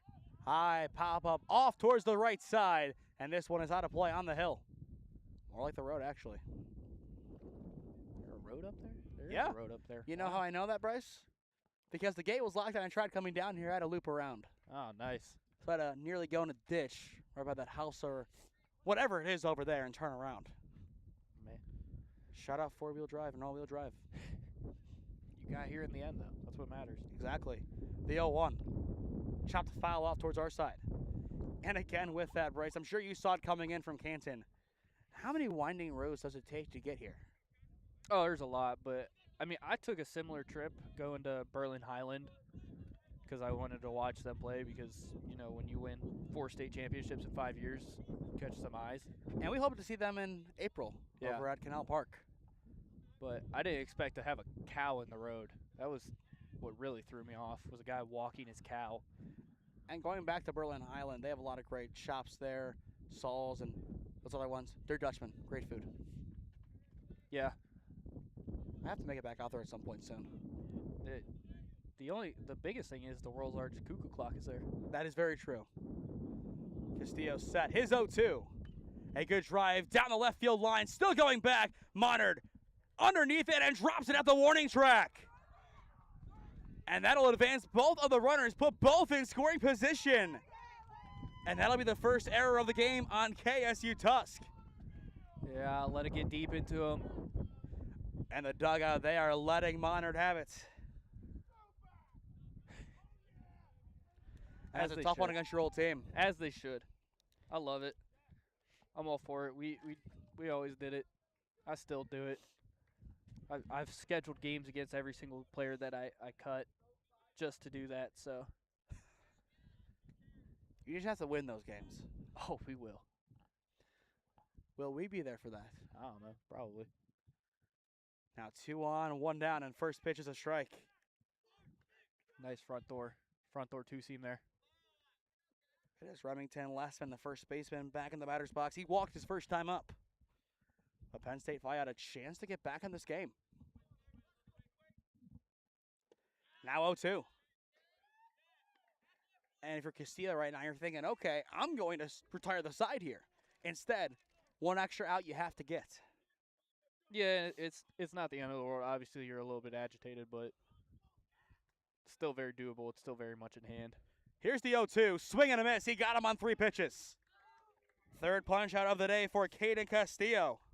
Yeah, and he stuck with that front door two-seam. Maybe it's a changeup, whatever it is, starting it at that front leg, letting it come back onto the plate. It's a tough pitch to hit for a lefty. And that's leadership from your starting pitcher right there. Yeah. Makes up for the mistake made in left. Back to 2 down, but still 2 runners in scoring position that you have to be very careful with, as here comes A.J. Segura. And that's why a good pop down the right field line. Wow. This one will get down but foul. And now for Salgado out on right, you have to kind of move closer to that foul line. And I think, Bryce, as a coach, you would make that adjustment as well. But going back to that, I assume if you see that, hey, move a couple steps out that way. Yeah, shade it a little bit. But Segura, I believe the eldest player on this roster, a junior. And he is one senior. So this is going to be it for him. And even more credit to him for sticking around. The 0-1. Gonna miss. And going back to it, Bryce, you have a player like that as a senior saying, hey, listen, I'm going to graduate from here. A lot of you guys are not going to. Yeah. But you're still going to fight for it. And I'm sure next year being a part of that last team, if they have it, that is going to be special. Yeah, I would imagine. The 1-1. Down low for ball 2. I forget what level it was. There was a school that was closed and it made, I believe, one of the tournaments. Lake Erie. They did. No, that was. They're still open. NDC closed. Oh, yeah. It was one thing down in the south that they made it far in their tournament, had a couple of upsets, and then basically they were playing without the school existing. Because it was late in May, and the school closed in early May. That was a couple of years ago, I believe. But something along those lines. Oh, I do know what you're talking about. Oh, it's going to agitate me. I know what you're talking about. I don't know why I was thinking Lake Erie. I thought Lake Erie was closing, though. I think that's concerning. Well, because they had a whole bunch of financial issues, and then Besides the point. Yeah. Here comes the 2-2 from Castillo. That one low for ball 3, and we are full. they had financial issues, and then they let the coach go, and then Eversole took over, and he did a phenomenal job, and then they said, yeah, actually, no, we're going to let you go, and now he's at Akron. A big get for the Zips. Yeah, it was huge. Full count 3-2. Castillo's payoff pitch. Hard ground ball up the middle. Picked up and short by Walter. His throw to 1 is in time, and the side is retired. A big error out in left field doesn't come to pass as Walter settles things down. Middle of 3 in Bowerston. It's all KSU Tusk up by 5.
Welcome back to Bowerston, Ohio, on the campus of Conotton Valley High School. Bottom of the 3rd inning. KSU Tusk looking for some extra run support. Up 5-0 on Penn State Fayette as you are watching college baseball on SmeeSports. First pitch of the inning, skipping in there for ball 1. For the Golden Eagles, it's Monard, Walter, and Campbell. And this is a spot for Jackson Monard to find some redemption. Yeah, you definitely want to get a little bit of a get back after that error. That time tipping it back. Now 1-1 the count. Swinging real hard there. He was early. But still, yet again, Bryce, this is our opening weekend of baseball coverage. This is Game 4, and then Game 2 is going to be Game 5 for us in the spring. It's just so nice to have baseball back, and so nice to have it be, well, this nice out. Yeah, great pitch. Now 1-2 the count on Jackson Monard. For those who have watched with us for a while, that name might sound familiar, as he was a part of the Class A roster in the NABF World Series. They made it all the way to the semifinals, bowing out, I believe, to Stark County. Yes, Stark County was the 2 seed, and then went on to beat the number 1 seed, Mountaineer Lumber Company. Meehan's 2-2. This one will be playable down the third base line. Throw over to 1 is in time for out number 1. I think it hit off of Monard. I think it did too, but still, you got to run that one out. I don't disagree, especially with the double clutch from third baseman here. Are we going to have an appeal here? I think we will. They're not going to overturn it. But I thought it did hit off of him. I thought just the way it skipped. That awkward side spin you don't generally see on a pitch that's pulled on the inner half, but they're not going to overturn it. But what does that mean? He's out. It's not how you call that, Blue. You don't just wave at somebody. The only way I knew that he was out is I heard the cheers from the dugout next to us. Yeah. So that'll be a ground out to get things underway in the bottom of the third, setting up Owen Walter. A great play from short to close out the top of the inning. Walter takes first pitch strike on the upper echelon of the strike zone. Oh, I need this catcher to hide his signs better, though. Still seeing him. Yeah, it's agitating me. Really can't make out the number, but I still do see the hand. 0-1 bunt is down from Walter. A strong bunt right back to Meehan. His throw to 1 is on time. 2 up, 2 down. Just too hard of a bunt there from Owen Walter. You got to kind of receive that one and opposed to push it forward. And in bunting practice, a lot of times, that's what coaches do. They don't want you to force it down. You don't need a hard bunt. Just, tap. Get it down on the ground in fair territory. Yeah. Are we on a delay? What do you mean? Video delay? If I say any pitch calls? Enough of one, I guess. Okay. And a hard hit ball over towards second base, picked up, and the play is made, and the side is retired. A nice recovery by Smiley as the Golden Eagles go in order. End of 3 in Bowerston. Score remains 5-0. KSU Tusk on top.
Top of the 4th inning at Conotton Valley High School. 5-0 your score. Kent State Tuscarawas on top of Penn State Fayette as you are watching college baseball on SmeeSports. For the Nittany Lions this inning, it is going to be 5, 6, and 7. Stitch, Masiosi, and Vilches, excuse me. And you need an inning here, especially with a lefty leading off. And a good rip on the near side. I was about to say you need a hit, and there is their first one of the afternoon. A strong rip on the near side from Manny Stitch, and the leadoff man is aboard. Yeah, real good job there. I don't want to jinx Castillo, but you know what? Thinking it did the trick, really. But the leadoff man's aboard, and realistically get a couple of runs here. You can get back in this game. Oh, 100%. This game's not out of reach. And if you can shut down the KSU Tusk offense, that is even more important. Yeah. I mean, I've seen teams manage to have an 8-run inning. Not named Tri-C? No, I mean, you had Japan put up 10 in an inning 2 days ago. Like, you can always have those type of games. The 1-0 up high for ball 2. And I believe this past summer, Team Ohio Pro Select, they had a 12 spot. Yeah, there was a game that we were watching before us that there was a 22-run inning. Oh. And it was just unbelievable. Did you have to play that team? No, that team wasn't that great. It was more the team that was pitching was that bad. That takes talent. Yeah, On it 22. did. 2 on the count here. Castillo sets and delivers. Tipped foul. Oh, Count out 2-1. what happened to Castillo there? Maybe a bit shaken up there, and time is called as KSU Tusk, they want to check on their pitcher. I think he tweaked his ankle a little bit. But Mashioshi, his first time up, flew out to center field. And just a reminder, we still have one more game left to go today. Game 2 initially scheduled for 2 p.m., but you know what? Trying to get a 7-inning game done in an hour and a half and have a break is not really realistic too much, I would say. Yeah, not generally. Currently 1:07, so we would need to be done in the next, I would say, 23 minutes for us to start at 2, which, well, I'm no mathematician, but we're not even halfway through. Yeah, I don't think there's a great likelihood. Barring any craziness. 2-1 misses up high for ball 3. More like a 3 o'clock start, I would assume. If I had to guess, I mean, that's what we had on Tri-C. That's typically what it is. Maybe 2.5 hours, so maybe 2:30. It also depends on how this game closes out. 3-1 count here. Throw back to first, not in time. And I believe there would be a 10-run after 5-run rule. I believe that would be the case, but of course that would mean KSU Tusk's offense would have to get going again, and Penn State Fayette's defense would just kind of not allow them, or allow them rather, to just do what they want. Yeah, and I think they've settled in well enough as we get time here. That 1-2-3 inning, a big step in the right direction for the Nittany Lions. Yeah. Even if it doesn't click in game number 1, you still have another chance to take down a pretty talented KSU Tusk team. Yeah, I think they have a good opportunity, especially with the pitching staff of KSU Tusk. They're definitely holding back a little bit because they have to save a few arms. Now a full count as that one is in there. 3-2 count on Mashioshi. And in the on-deck circle for the Nittany Lions is Vilches, the third baseman. With 3 balls, 2 strikes, the count. Castillo trying to win this one. The payoff pitch. Hard ground ball right back to Castillo. He will get the lead runner. The relay back to 1 is in time. There's the double play. 2 down. The amount of times we work on that as a team, the pitcher coming off to his glove side, getting the ball, giving a good feed to the shortstop coming across the bag. That is beautiful. That's poetry. I believe a 1-6-3 double play. Yes, sir. We'll watch it back on the replay, but Castillo, a pitcher fielding play. That was a thing of beauty. Perfect throw back to 2, and then the relay to 1. Yeah. Not easy to do. No, it's beautiful. And we get a first-hand view here as we're going to have some action in the bullpen. Popped up off towards that right side, and it's not going to be playable. Patchett thought about climbing the fence, though. I will give him credit. We tried just opening the fence, see if the umpires yell at you for just running out. I've always thought about that. I mean, I know it doesn't count, but it would be entertaining. Do and then ask for forgiveness, I guess. Yeah, exactly. So 0-1 count. Now 1-1 as that one misses high. Vilches here swinging a meta. I haven't seen that meta in a while, the little blue meta. I know the 33 inch is banned in high school. I don't know if it is in college. Interesting. 1-1, right down Broadway. I also don't know if that's a 33. Could be. Very well could be. Next inning for KSU Tusk, Larson, Salgado, and Schofield, 2, 3, and 4. The 1-2 from Castillo bounces in. And to see who is warming up in the bullpen, it is going to be Josh Vasha for Penn State Fayette. And once again, he is pretty much an arm length away from us. Castillo's 2-2. Pops up right side again. Patchett chasing it down, and he will stumble over the pitcher's mound in the bullpen. Glad to see that he is okay. It appears as he is slow to get up. That is one downside to having your bullpen on the field. Yeah, and they got rid of that in most MLB stadiums because of the risk it runs. Maybe some obstacle practice here as well. Yeah. And that's unfortunate because you should be out of the inning. Yeah, you should be. A little bit of American Ninja Warrior there. Parkour. Parkour. But of course unfortunate. Count remains 2-2. Another chance here for Velchez to straighten one out. Castillo to get out of the inning. He's got it. Strike three looking, and the side is retired. What a day for Caden Castillo so far for KSU Tusk. That is his fourth strikeout. Yeah, really good job from Caden Castillo, especially after the way the first inning started. A little bit rough, settling in nicely here. A double play and a punch out. Castillo doing it all himself in the top of the inning. To the bottom of the fourth we go at the halfway point of this one with KSU Tusk up by 5 on SmeeSports.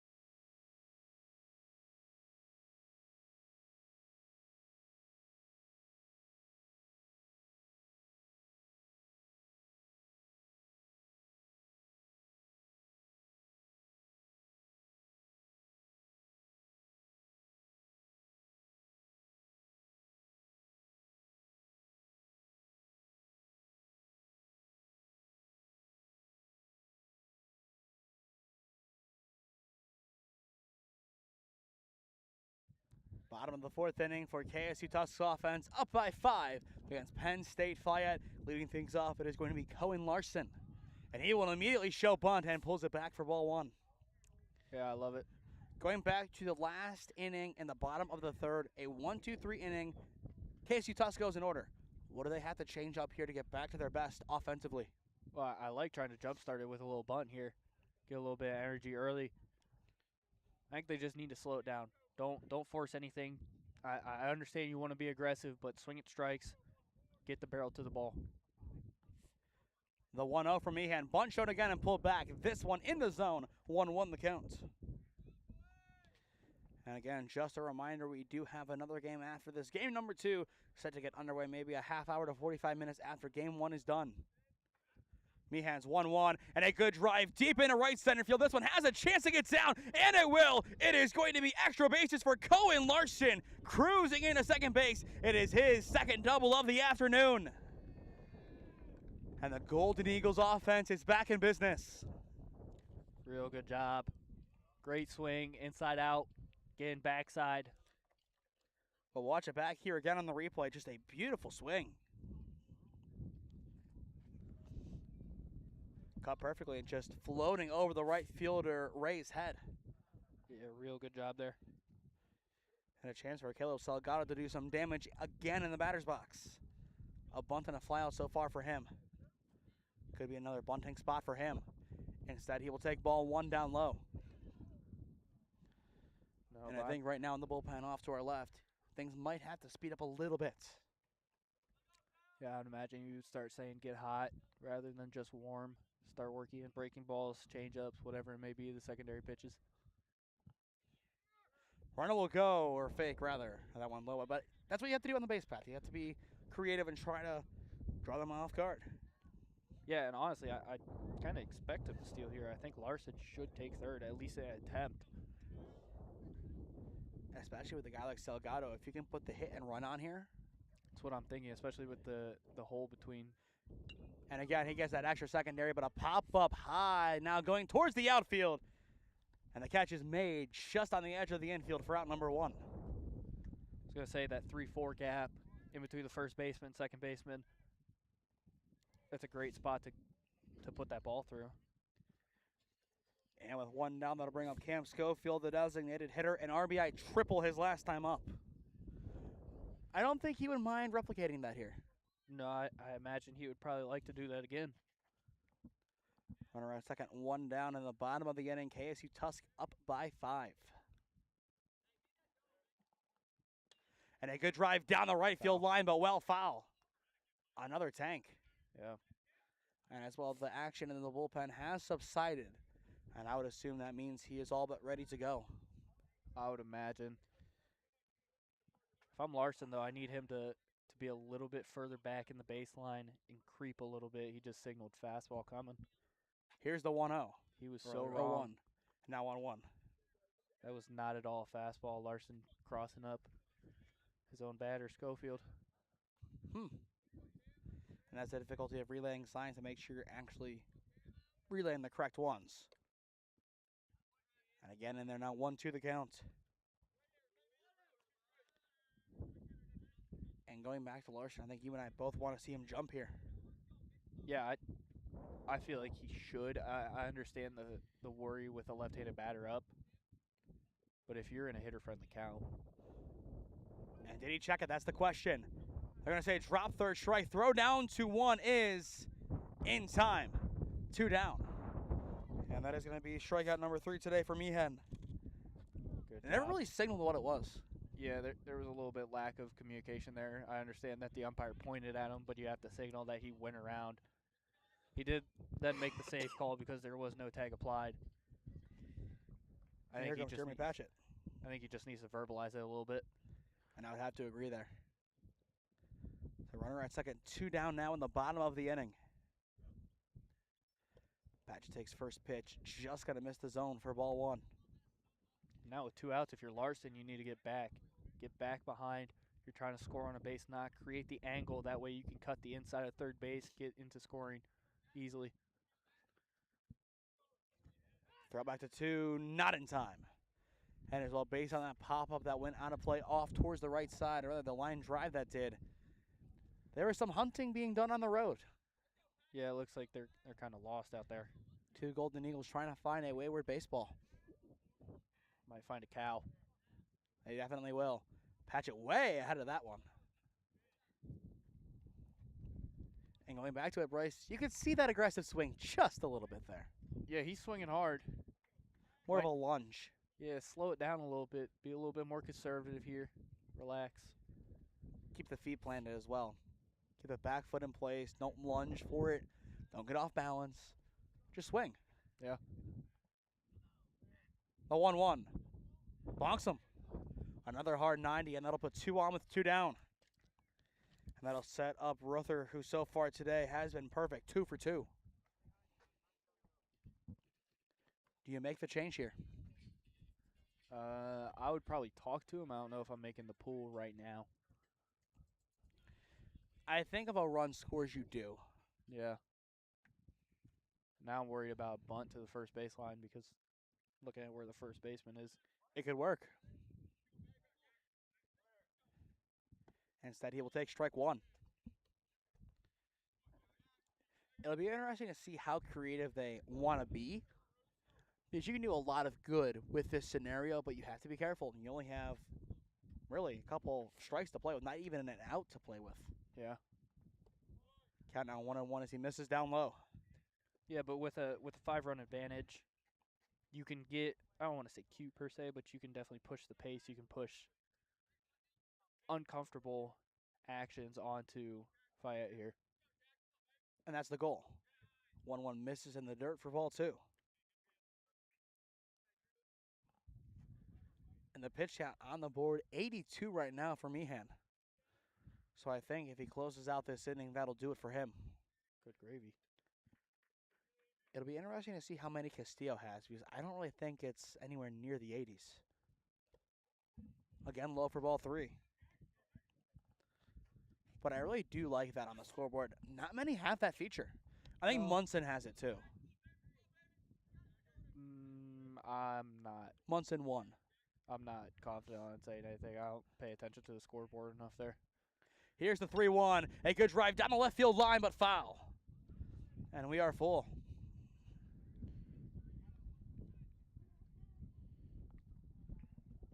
So full count here. Runners will be in motion, and even more so, you get a good piece of this baseball. You could definitely bring about around 1 to score, maybe 2. Yeah. It's a good opportunity here. And if you walk, the bases load. Full count 3-2. Here's the payoff pitch. And it is going to miss off the plate for ball 4, and the bases are loaded. I pose the same question. Tough miss there. I'd probably grab him. Nothing. I'm not a fan of that call. I mean, it still easily can work out. Of course, you fail more times than you succeed in the sport of baseball, but a conversation at least or something. If you're the catcher, go out to your pitcher and say, hey, you got this. Yeah, there needs to be some kind of communication, talk, confidence, something. Something needs to happen. You can't have radio silence here. It's everybody's just looking at each other. You got to do something. And that's where communication can make or break a team. And I mean, the walk-up song is still playing. That's how long this break has been. And We got so far that Shakira's voice is being heard. That's pretty far in. yeah.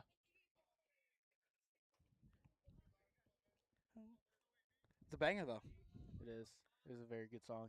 Always some great selections from the KSU Tusk players for their walk-up songs. Bases loaded, 2 down. Low in the dirt for ball 1. Already 1 run has been walked across in this game.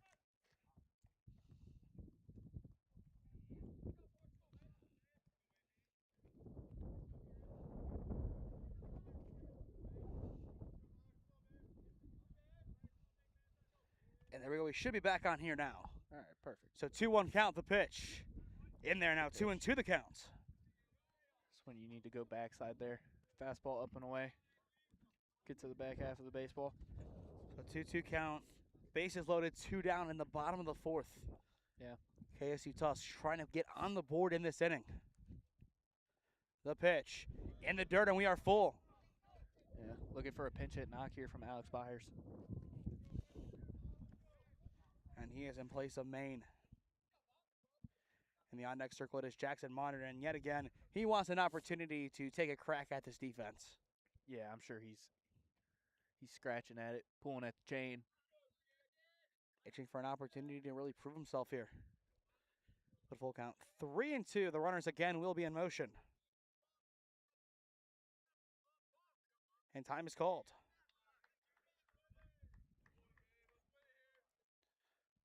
A chance here for KSU Tusk to get back on the board, and they have not scored since the bottom of the 2nd inning.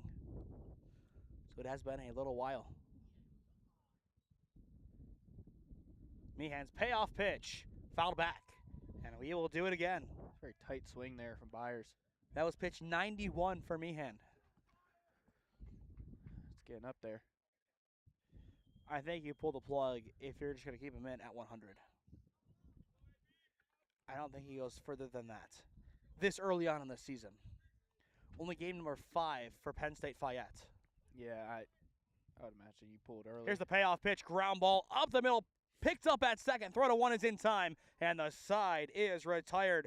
And again, the Penn State defense able to goose egg the KSU offense, and they have back-to-back innings of no scoring. Bases strained and loaded for the 2nd time today.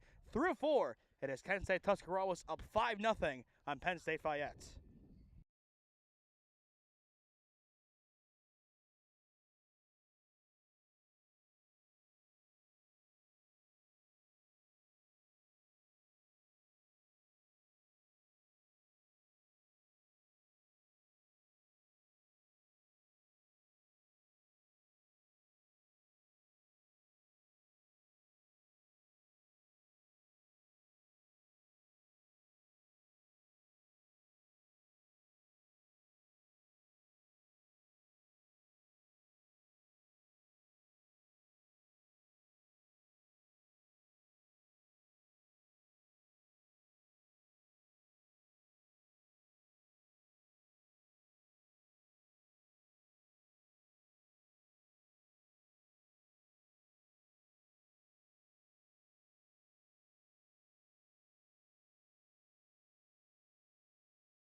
To the top of the 5th inning we go at Kent State Tuscarawas' home field of Conotton Valley High School. 5-0 your score as you are watching college baseball on SmeeSports. Again, a strong day all the way around for KSU Tusk offensively. And we'll see how they operate through the final 3 innings. Of course, all their offense being done in the first 2 frames. And looking at the pitch count through 4 innings, 61 pitches for Castillo. Yeah, he's been very, very efficient so far. And I would say he is in line to pitch all 7. I mean, cap him at 90, 95. Yeah, it looks like we've got a defensive substitution. Caden Cabhurst at second base now. Now he in place of Maine.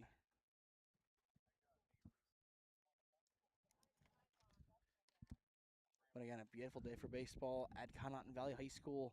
A warm one. But still, I think we take this over rain, snow, sleet, you name it.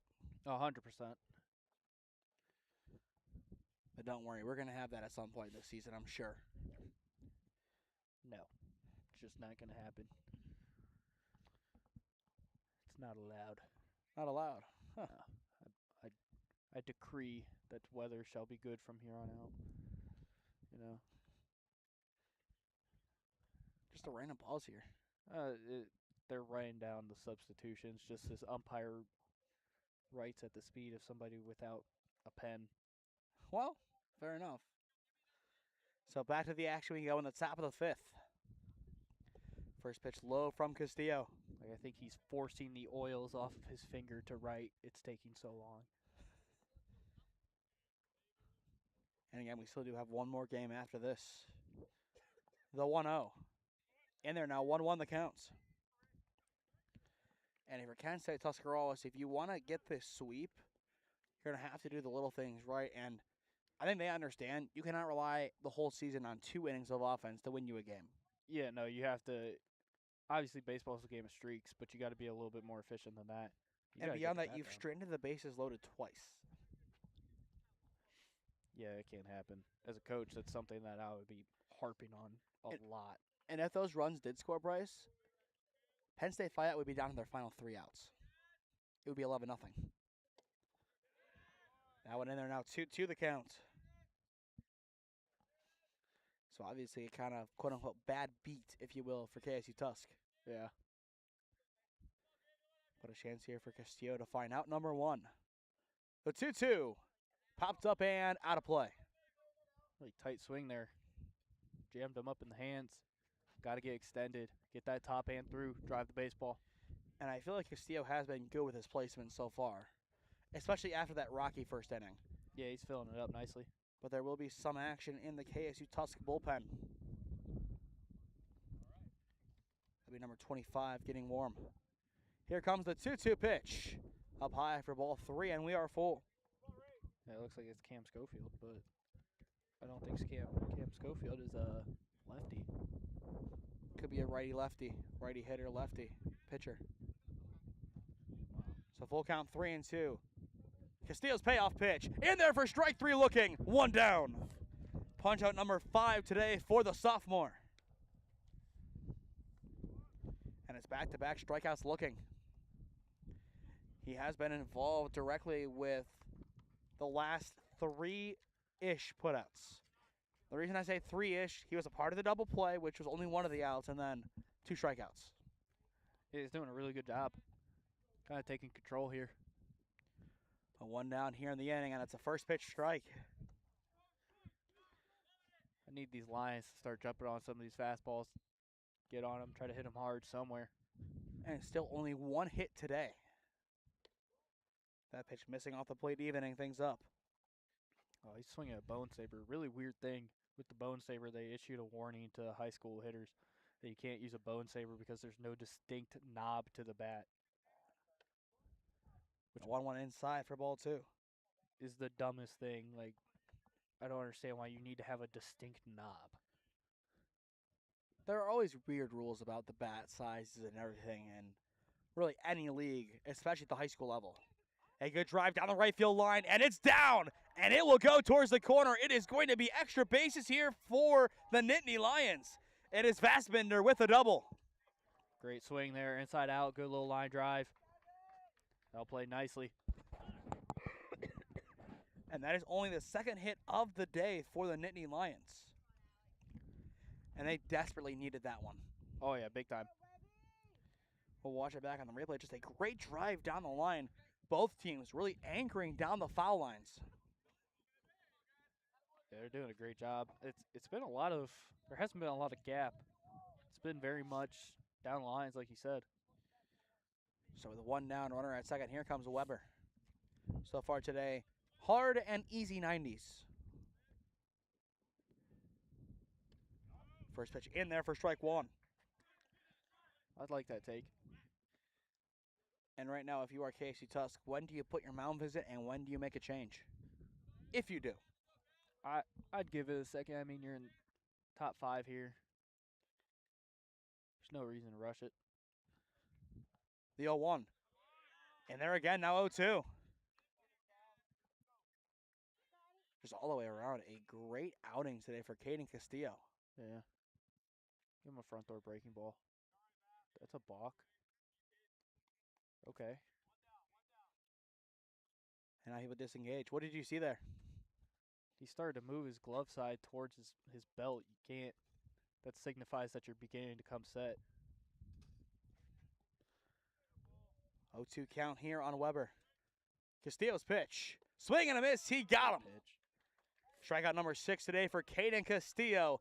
2 down now in the top of the 5th. Yeah, it was very subtle, but it was. You can't. Because he got a second buzz on his watch telling him to switch the pitch, so as he started to come, I mean, maybe he wasn't engaged with the rubber and the umpire saw that, but I thought he was. But 2 down, and that'll bring up Smiley. Swing and a miss, 0-1. And the dugout is loving it right now from Caden Castillo. Yeah, I think it's 4 at-bats in a row that he's gotten a first pitch strike, and that's something you harp on a lot, definitely as a pitching coach. Again, from the bad start of the hard 90 to really bringing it back home, he has done an excellent job this inning and just in the ensuing at-bats. Yeah, he settled in really, really nicely. We saw it on Friday night with Lincoln Briggs at Tri-C. Hit the first batter he faced, and I think he ended with 5 strikeouts. Yeah, and he was also a maniac down there in the bullpen. 0-2 the count here on Smiley. Castillo looking for strikeout number 7 this afternoon. And he gets it. Swing and a miss. The side is retired. Caden Castillo, 7 punch-outs. If that is the last we see of him today, what a home debut this season. Nasty. Straight nasty. All 3 outs this inning came via the K for KSU Tuscarawas. The Bats trying to get active yet again in the bottom of the inning, up by 5 on SmeeSports.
The call to the bullpen has been made by Penn State Fayette as they bring on Josh Vacha here for the bottom of the 5th inning. 5-0 KSU Tusk on top as you are watching college baseball on SmeeSports. Once again, I am Nathan Smee. Alongside me today, Bryce Fisher. First call to the bullpen of the doubleheader. And KSU Tusk, they will make a few changes of their own as they're going to bring on a pinch hitter here. Yeah, and it is going to be Cronin. First pitch of the game for Vacha. Up high for ball 1 to Cronin. Jake Cronin. He's a freshman from blank blank. Very Sick. nice. Very nice. I love blank blank. The 1-0 swing and a miss, now 1-1 the count. Once again, game 2 coming up after this. Initially scheduled for 2 p.m., but considering we have 21 minutes until first pitch, I don't think it's going to start at 2. Never know. The 1-1 misses high for ball 2. And I'm sure if you're KSU Tusk, you want to win this game, and then the next one, you want that run rule. Yeah, you definitely want to limit how many pitchers you're using. Good pitch. That time in there now, 2-2 the count. It's firm. But if they can close out the weekend 9-7 all the way around, including their fall campaign, they would more than take that. Yeah, I definitely would. That would be a win so far. 2 balls, 2 strikes to count on Jake Cronin. And a swing and a miss, chasing up high. First punch out of the day for Vacha. 1 down. It's a bad swing. Got to recognize that the ball is above your hands. You don't go for anything above your hands. That's one of the things we harp on, especially pregame when we're going through tee work. You set the tee at the very top of your zone. You feel out where it would be in comparison to your hands, and then we do flips past that tee. If it's above the tee, you don't swing. If it's below, you swing. And that's a good way to do it. I really do like that drill as it kind of hammers home what you already want to have happen as we now have another pinch hitter. Aiden Baker, Jr. from New Philly. One more time. Aiden Baker. Baker takes that one up high, now 2-0 the count. He's a junior from New Philadelphia, Ohio. But not too far down the road. No, it is not. It's where my sister's boyfriend went to high school. Shout out, Jet. 2-0 the count here on Baker. 7th-year senior without a bachelor's yet. This one fouled away. A tank, though, going right towards the softball field. That'd be a great hit in cricket. Slightly different sport. Just a little bit. Yeah. You swing, hit a ball. Fair enough. 2-1 count. Vacha trying to take control here. Ooh, and that one takes his catcher with him. Count now 3-1. And in the on-deck circle, we go back to the top of the order. It'll be interesting to see if we do see yet another pinch hitter or not. It looks like Campbell's in there. Oh. And this one's over us. I would have had it. And it's onto the softball field. Now, is that another baseball towards the Diamond Boys 16U Fisher bucket? Yes. As I have a perfect game ball in my hoodie. Full count, 3-2 on Baker. Vacha's payoff pitch. Again, driven foul. And some spectators getting a gift. Oh, hit the bottom of the car. Ooh. I doubt it did anything, but it was cool. At least it's not your car. I do see your car up there, though, so. Yeah, I was thinking about how close I parked. I parked a little bit further for that reason. But the umpire's car is protecting me, so. The payoff pitch is low for ball 4, and Baker will walk. Using the umpire as a human shield almost. Hopefully. I don't wish that upon anyone's car, but if it happens, I'm not going to be like, oh, no. It's a part of the game. Yeah. There's a reason why baseball is the most dangerous spectator sport. Yeah, it is. And with 1 down, that'll bring up Caleb Campbell back to the top of the order we go. Although with the extension of the side nettings, they've reduced hospital visits significantly. Well, you'd hope so. First pitch, take it for strike 1. I mean, we could just sit here all day and talk about the safety measures not only the MLB, but the NCAA, the NFHS have taken to make baseball a safer sport. Yeah, I've done a great job. And there's only so much you can do because it's one of those sports that there's only so much that you can do to limit what happens because there's always going to be – it's always just going to find a way. Runner goes, ground ball up the middle, scooped up at short, throw to 2. Not in time. They said he came off the bag. Both runners are safe, and that'll put 2 on with 1 down. That's a tough one. But that was the right move. I like what we see. Just Weber couldn't get it there quick enough. And now time is called, and we will have our first mound visit of the game, believe it or not. All the way in the bottom of the 5th inning. When I see him back on the phone, I think you're in the mindset here of they got him. I thought they got him. I thought they did. I understand what the umpire saw with him falling off the bag, but you got to understand that he was transferring the ball. Yes, the good old transfer rule, the snow cone transfer. Again, it's not baseball season without a nuanced call. Do we think there is any chance they reverse it? No. That's why I hate this.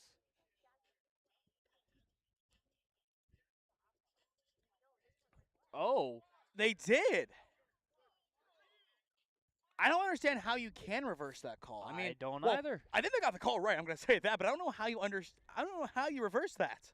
I have no clue because the home plate umpire's job is to be watching the baseline on the way down to first base.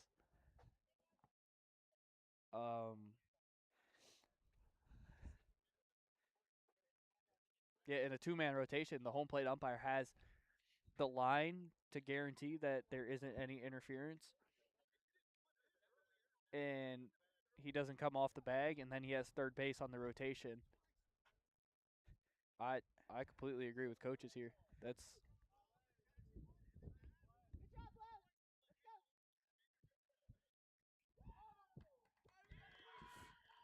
The dugout's just going to go cheer. I love it. Yeah. Baseball is back. Well, the parents behind us saying, good job, Blue Witch. Once again, he got the call right, but you talk about with officials, Bryce, all the time. You have to be confident with your call. Yes, you have to, and that's the only issue I have with it.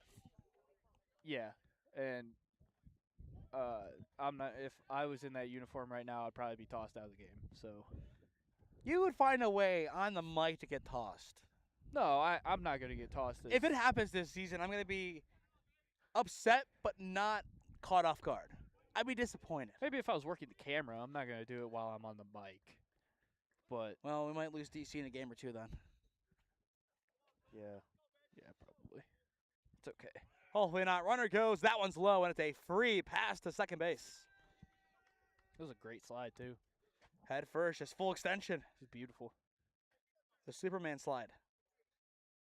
Count now 1-1. Cohen Larson already 2 doubles to his name and 1 RBI. He has been one of the strongest hitters today for KSU Tusk. And again, it's a hard hit ball off to the right side. He is now 3 for 4 today, trying to get his second RBI, and there will be no play at home. It's an RBI single for Cohen Larson. Really make it 6-0 KSU Tusk. Really good job. Need a little bit better of a relay throw there from the outfield coming in from Ray. But that was going to be a tough one either way. Campbell was hauling. And that is the 8th hit today for KSU Tusk's offense. They're hitting it well. Quadrupling the output offensively of Penn State Fayette with 2 hits. They're swinging the sticks well today. And they will have to again in the next game. And if we're going back to the averages here, Bryce, 7 in the one game, 5 in the other. If they end at 6, the average stays in place. Yeah. Now for Penn State Fayette, they would need to find a 3 spot somewhere. But still 2 down. Here comes Caleb Salgado. 1 man on. The 1-0. Gonna miss for ball 2. But an entertaining game so far. But I want to say we need the dugout more active on both sides. It shouldn't take a reversed call to rile up both sides. Yeah, it hasn't felt like a college dugout. That has to change here. Runner will go. Salgado takes the strike. Throw down a second is not in time. Larson is in there. 2 RBIs, 3 for 4, stolen base. He has done it all today for the Golden Eagles. Yeah, he's having a real good day. And in reality, it is just getting started. Yeah. I mean, he could end today with 5 or 6 hits.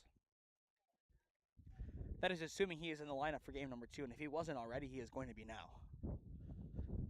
Yeah, have a Sawyer Solitaire type of day. You always have to make that comparison. It's interesting with these satellite schools. Okay, if you compare him to the varsity roster at the main campus, who would it be? I mean, Larson, he's the third baseman, but hitting-wise, he is the Solitaria. Today he has been. I would say he's probably more of a Klotz? I was gonna say Brody Williams. Also, Reese Ripken. And a hello pitch there to Salgado, and he gets hit. It's called a wake me up.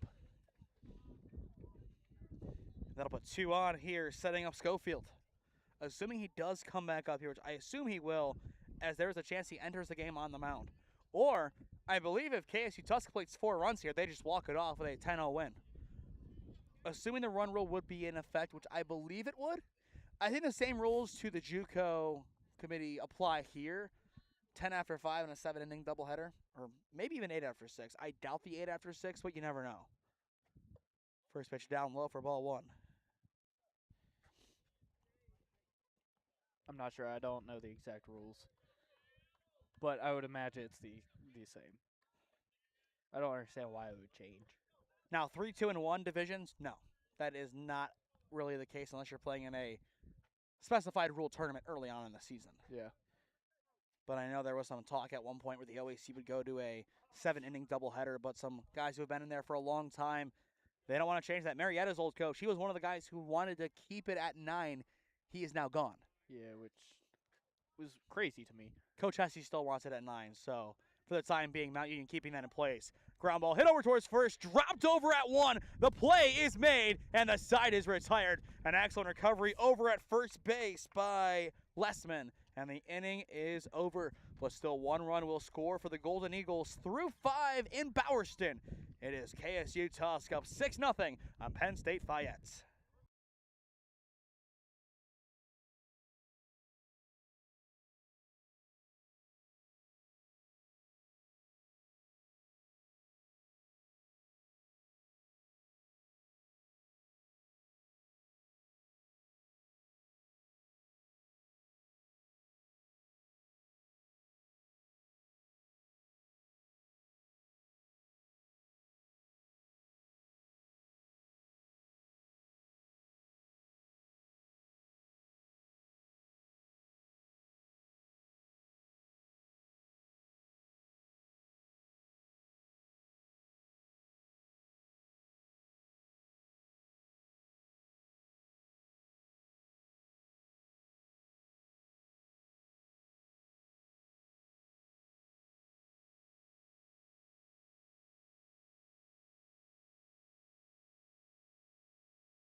Welcome back to Conotton Valley High School. 6-0 your score. Kent State Tusk on top of Penn State Fayette as you are watching college baseball on SmeeSports. Bryce, you made a comparison for Cohen Larson. I think now you want to go back and edit. Yeah, I definitely think it's a Drew Denham comparison. That you said it. I'll give you the credit. You said it. That was on the money. That's exactly who he is reminding me of right now, especially playing third base with the arm tattoo. Denham does have the tattoo. You're absolutely right there. But to the 6th inning we go. Castillo stays on the mound, and he continues to hum. First pitch strike. 7 punch-outs so far today for Castillo in a 2-hit effort. And this will be pitch number 80 for him today. Ground ball down the right field line. Picked up in fair territory. Not quite.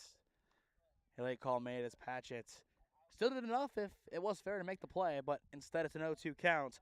And that puts Castillo in a prime spot to get his 8th punch-out of the day. Yeah, I have a feeling he's going to try to go for a back foot slider. If not, he's going to run it above the hands. Something down low. I'd be surprised if it's elevated here. And what do you know? Right down Broadway, swing and a miss. 1 up, 1 down. 8th punch-out today for Caden Castillo. Yeah, he's had a great day. He has developed so well at KSU Tusk.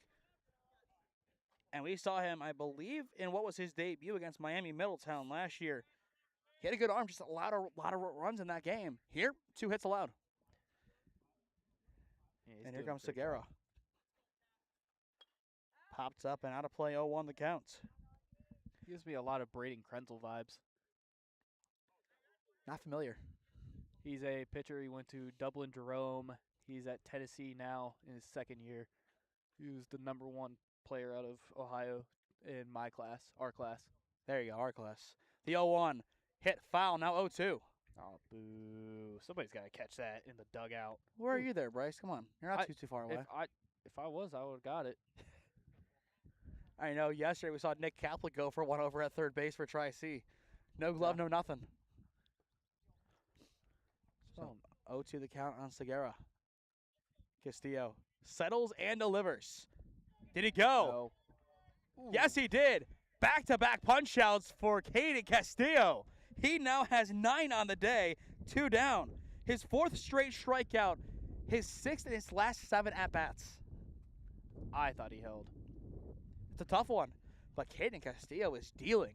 He is shoving. Absolutely shoving. And he has the frame as well to be a very successful pitcher at this level. First pitch misses in the immaculate inning. It'll end there. In the back of my mind, I don't know if you were there too, Bryce, but that was 6 pitches, 6 strikes. Now our first ball. So close to greatness. Maybe the closest we'll get all season. Now 2-0 the count. Yeah, I've gotten close twice to an immaculate. It's so tough, though. I've gotten 2 10-pitch innings. It's just difficult because you always catch a foul ball or you'll catch a ball that just misses, backs up a breaking ball, whatever it may be. And now 3-0 count. I thought that was going to get called. It was a close one, but if you're Caden Castillo, you have to bring him back down to earth here. You've had a great run of form as of late. You can't get too cocky here. Yeah, and my biggest thing is finish this inning under 90 pitches. And that'll help him get there. That was pitch 88. So if he makes it full and finishes the job, you'll be at 90. If not, you got to put this one in play. Here's the 3-1. Swing and a miss, and we are full. Now, if he ends at 90, I think you're satisfied, Bryce. 100%. This will be pitch number 90 for Caden Castillo today. So far, 9 strikeouts for the sophomore. Here comes the payoff pitch. And there is number 10. Caden Castillo strikes out the side. And the inning is over. Shoving. At 90 pitches, I love it. That was something I prided myself on as a coach last year. I only had 2 guys go over 90 pitches, and one of them was during a no-hitter in a championship, and the other one was during an 11-strikeout performance. And I'll say it again, this time most likely true. If that's the last we see of Caden Castillo, what a way to go out. Yeah, phenomenal job. His last 9, so his last time through the order, a 1-6-3 double play, strikeout looking, double allowed. Strikeout, strikeout, strikeout, strikeout, strikeout. Allowed 1 hit and was a part of a double play. Caden Castillo on fire today in Bowerston. Middle of 6. KSU Tusk in the driver's seat, up by 6.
Welcome back to Conotton Valley High School, 6-0 KSU Tusk on top in the bottom of the 6th inning.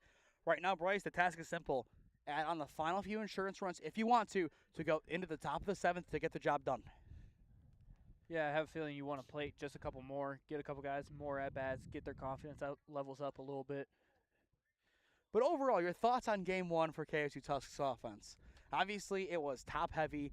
5 of your 6 runs came in the first 2 innings, but still, a good day at the office as Patchett puts this one in left center field into no man's land, and it is a leadoff single for the senior from Maryland. Hit number 9 today for the Golden Eagles. But going back to the question, Bryce, your thoughts on the offense today? It's been scrappy. A couple of bunts, a lot of free passes given up by Penn State Fayette, and they've been able to make the most of them. Obviously, you have 2 bases loaded scenarios that you weren't able to score, but so far it's been a good day.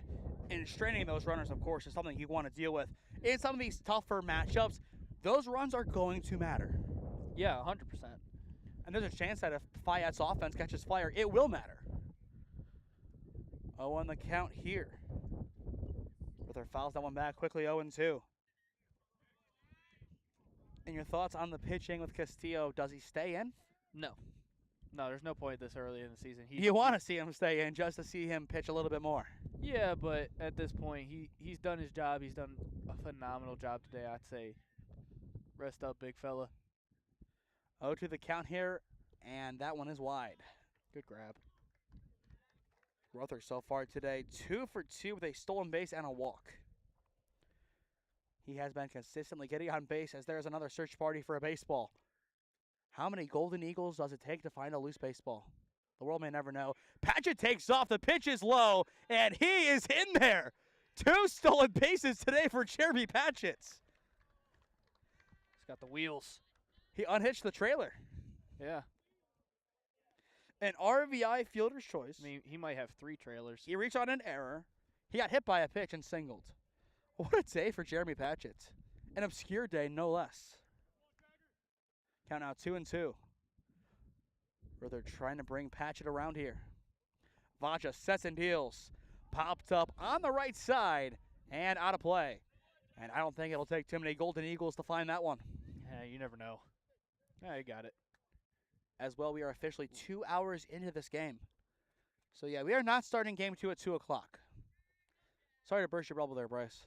Man, I was really hoping for it. If there were Jersey Mike's involved, you'd be happier, wouldn't you, Bryce? I would be, but I know he's making burgers over there. The 2-2. Gonna miss off the play for ball 3, and we are full. But as well, a special word of thanks to all the KSU families who have been involved in making the lunch in between this game, as we've been invited to dine. Yeah, I want to know what the giant A on his shirt stands for, though. Could be the Class A League. Ah, you're probably right. Most likely is, especially with Jackson Monner's connection. Yeah. Here's the payoff pitch, and a good drive into right field, but caught for out number 1. A lot of well-hit baseballs on the fly today, but just every single time directly to an outfielder. Yeah. Or in 2 cases, one was dropped and one just kind of floated over the right fielder's head. That time Ray was able to catch up with it quite easily. Yeah, doing a good job there, settling his feet, being relaxed, catching it out in front of his face, not letting it get a little bit too deep. And for KSU Tusk, they're going to bring on Bohannon. I believe he did hit last time, so 0 for 1 today with a ground out. And he will take a first pitch ball. And again, in this series, this is game number 3. KSU Tusk is averaging 6 runs against this Penn State defense. They are perfectly right there. And the defense averaging 3 runs per game allowed at 0. So a good kind of mean game. Correcting an average and a deep drive to left field. This one is gone. A no-doubt bomb. And it is 8-0 KSU Tusk. What a swing. Bryce, baseball is back, and the no-doubters are as well. A beautiful swing and drive from Wyatt Bohannon, the freshman from Texas. They do everything bigger in Texas. Yeah, that was a big-time blast there. Wyatt Bohannon Again, that baseball had a family, man. No longer. It's in the creek. So this weekend, that is our 9th home run in 4 games. There's been a lot of taters. I'm not complaining. I don't care. That the slash home run was still the craziest thing I've ever seen. And now the Conotton Valley site rep is taking the golf cart out into left field. It's going to get muddy. Just a little bit. But 8-0 KSU Tuscarawas blowing this game open. And the first pitch is well too high. So you're above your run average against this team. You're below the average of runs allowed. This is how you put everything together. It's called being better than average. And I'm well, thanks for that. Well, You're I'm welcome. sure it also helps being back here, controlled conditions on turf where you practice without the fear of a tornado coming in. That also does help. Yeah, probably. The 1-0 in there, now 1-1 the counts. Although I've always wanted to play in a tornado. It's probably not a good idea, but I feel like it would be fun. That is the dumbest thing you've ever said. All right. Here's the 1-1. Up high for ball 2. That's a bold statement because You're I've a said some pitcher. dumb things. The ball would travel more if it was in a home. If you're trying to hit home runs in a tornado, that would help. You would basically have no contact allowed for it to work. 2-1. Well, I didn't say I wanted to pitch. I want to watch my teammate get shelled. Aiden Kerr on the mound. He wouldn't even throw a strike. Wow. 2-2 the count here on Crone. The pitch from Vacha. Off the plate for ball 3, and we are full. Yeah, it looks like we got number 27, Todd Kowalczyk, warming up. Payoff pitch, swing and a miss, and there is strikeout number 2 today for Vacha. 2 down. That'll bring up Aiden Baker again. Or potentially Walter. Are we going back to Walter? We are. So he'll come back in the mix here. Interesting to see just one pinch hit, and then you go back to who you took him out for. Yeah, it's strange, but But I've at this seen point in weirder. the game, the win is all but there. First pitch in there for strike 1. But a really convincing afternoon for KSU Tusk. yeah, it definitely has been. It's been very, very good, especially from a pitching standpoint. I mean, Castillo was just phenomenal. And you still have one more game after this. Popped him up, and this one is going towards our left, towards the bullpen. It's off the post. Where's it going? It's off to the right towards the dugout again. Where did it go? There. Oh, hey. Yeah. Oh, man. One of the parents just said that one sounded like the Taco Bell bell. Yeah, now I kind of want Taco Bell. Dude. Cheesy gordita crunch. And I'm the fat dude here. The 0-2. Off the plate for ball 1. You know, if Cam was here and I made that comment, I would be hearing the full just slur of comments for the rest of the game. I hope you know that. Probably, but I'm a fat kid on the inside, so. Vacha's 1-2. Up high and missing for ball 2. Yeah, I love me some food. When that guy offered us burgers, I hope he knows that he's going to have to give me like 3 burgers. Down and to the 4 DC. dogs. Do DC not was do the different. DC. That was comical. 2 balls, 2 strikes to count. Vacha trying to close it out in the bottom of the 6th. And he will have to do it again. We are full. That was pitch 47 for him. But as always, a great community here at KSU Tusk. A great group of guys, great coaching staff, great parents. Makes for a fun day at the ballpark. Yeah, it does. Full count 3-2. Vacha again trying to close it out. His payoff pitch. Just a bit upstairs, and Walter will walk. And they wanted him to run that one out, which that could have potentially, maybe not, but potentially could have given him an extra base. I think if he would have hustled, he probably had a good chance.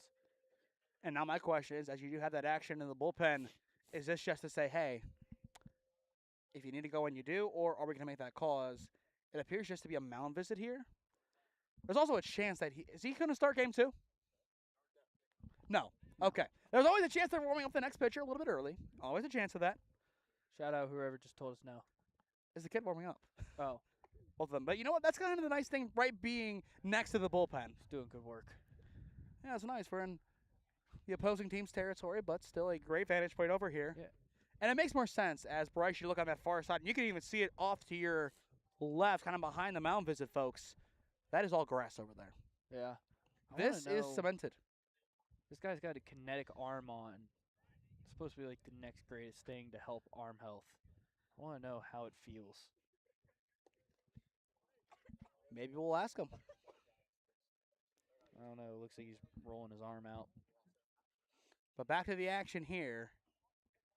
Penn State Fayette's defense just trying to settle things down, already allowing the home run earlier on in this inning to Bohannon. First pitch to Campbell in the dirt for ball one. Campbell so far today, a walk, a hard 90, a ground out, and a fielder's choice that was reversed to being an out, which was the right call, but the reversal definitely puzzling. And he gets jammed up, and this one will squeak out of here. Yeah, it was the right call. How he got there was wrong, though. And again, it goes back to that. We want the officials to be obviously correct. That's the most important thing, but confident in the call. Yeah, it's like in your math class when you get the right answer, but then your teacher yells at you because you didn't show the work properly, and you're like, well, I got the right answer. At that point, it doesn't matter. That's why I'm like, well, Miss Ross, you're wrong. Runner goes 1-1 again, popped out of play. And it's Billman back there trying to search for the loose balls. We mentioned New Philadelphia earlier on today. He as well is a Quaker alum. Played his first year or so of college baseball over at Otterbein in Westerville. And then made his way to KSU Tusk, a part of the group that Cole Morozek has built. From 11 guys in year one to a great cohort, this KSU Tusk team is doing things right. Yeah, they're doing a really good job. And, of course, just seeing the work that Cole did building the Ohio Tigers back in the day, he knows how to build an organization from the really ground up. Yeah, too bad Ohio Tigers were never good. A 1-2 up high, evening things up. No, they were good. And I'll tell you what, one of the guys that we did see yesterday in the district championship game played for the Ohio Tigers. You know which one? No. Cam Burton. Oh, gosh. KB. What's he doing? Who could potentially be coming to KSU Tusk soon. The 2-2 is in the dirt, and we are full, and it's a free stolen base. Maybe not the most graceful slide, but still a stolen bag nonetheless. Yeah. No hate to the Ohio Tigers. It's just I've never lost to them. Although they do have one of my funniest stories on a baseball field. A full count here, 3-2 on Campbell. Run number 9 is in scoring position. Actually, if he does go yard, that would do it as well, as that would be a 10-run lead after 5. Really just kind of put that one to bed, just considering how the last couple of innings went. Put that home run, put us right back in a spot that it could happen. Yeah, it's definitely now in question. So a full count, 3-2. Vacha's payoff pitch. Swing and a miss. He got him to chase upstairs, and the side is retired. Punch out number 3 today for Vacha, and they'll close out, in all likelihood, the defensive end of this game for Penn State Fayette. In the end, allowing 8 runs and 10 hits. Well, they did a good job not to let that home run spiral too much. Yeah, here comes Castillo. Caden Castillo, Iron Man, wants to close this one out through 6, and Conotton Valley High School, 8-0. All Golden Eagles on SmeeSports.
Penn State Fayette down to their final 3 outs in game number 1, and Caden Castillo is staying on the mound for the Golden Eagles.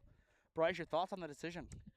I mean, I'm not a huge fan, just mostly because I like pitch count and arms staying healthy, but I also understand why, as a pitcher, I love to see complete games.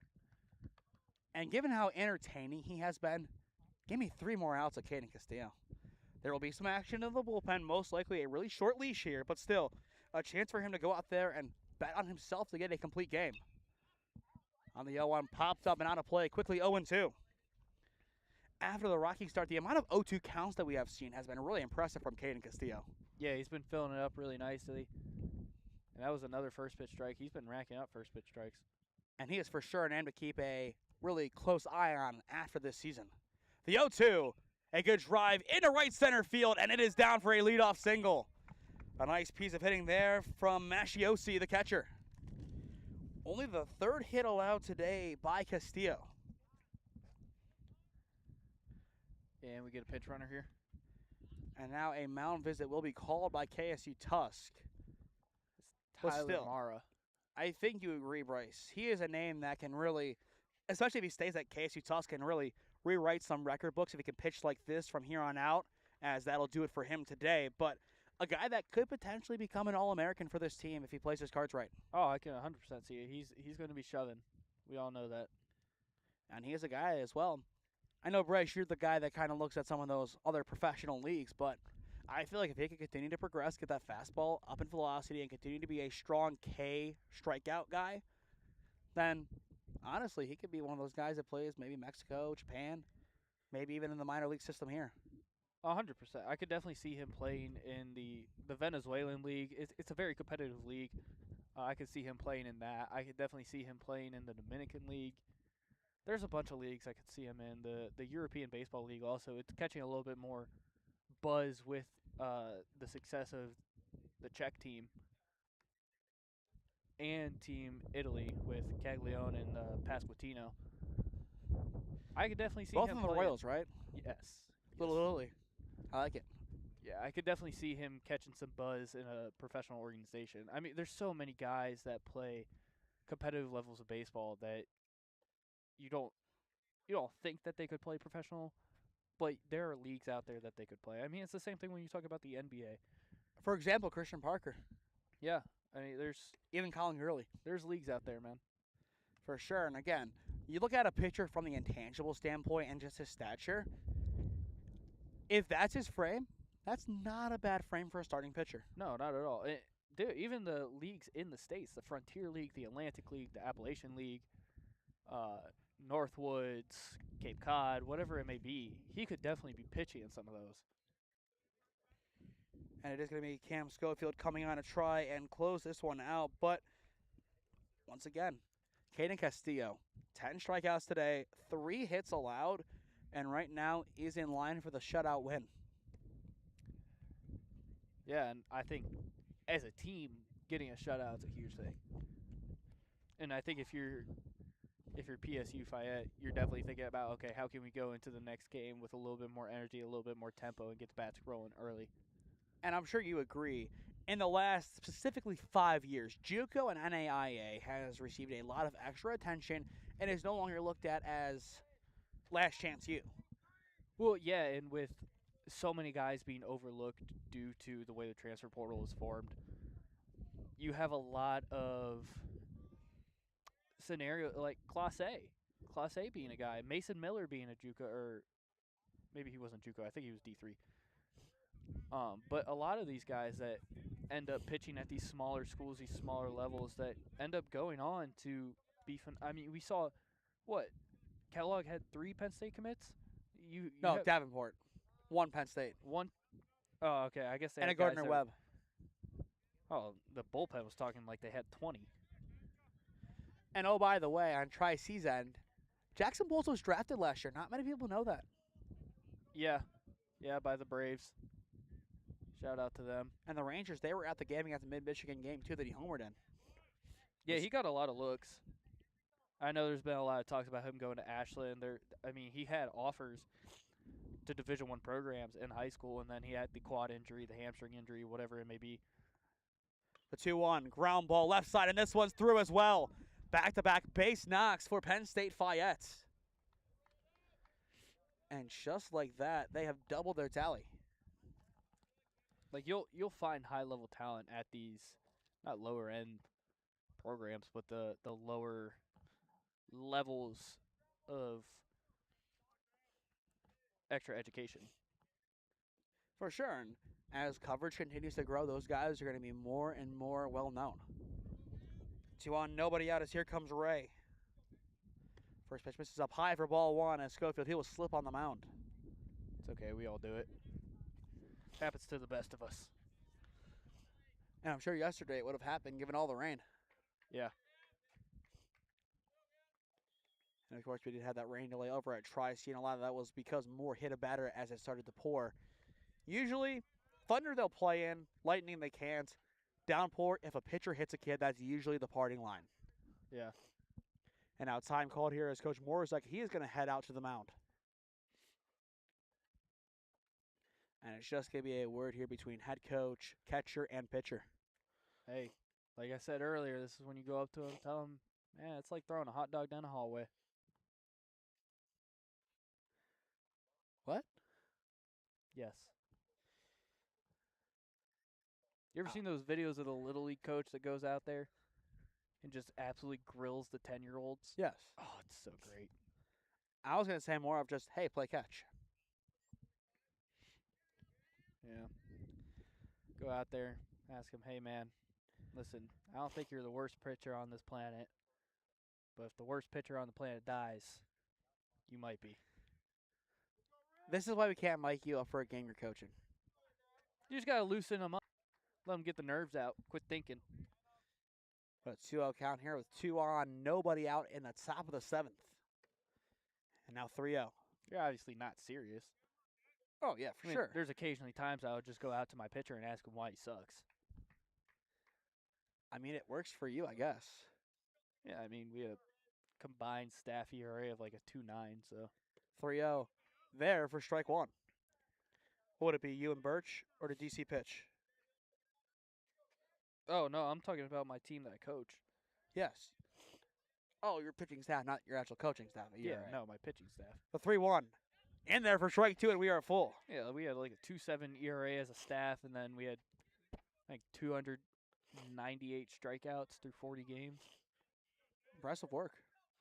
Full count 3-2. Schofield bringing this one back close. The lefty's payoff pitch. And the dirt for ball four, and the bases are loaded. And still nobody out. And one of these runs would be assigned to Castillo if it comes around to score. Yeah, which would suck if you're Castillo. You're probably not very happy about that, but as long as you get the win, that's all that matters. And Penn State Fayette trying to challenge that notion here.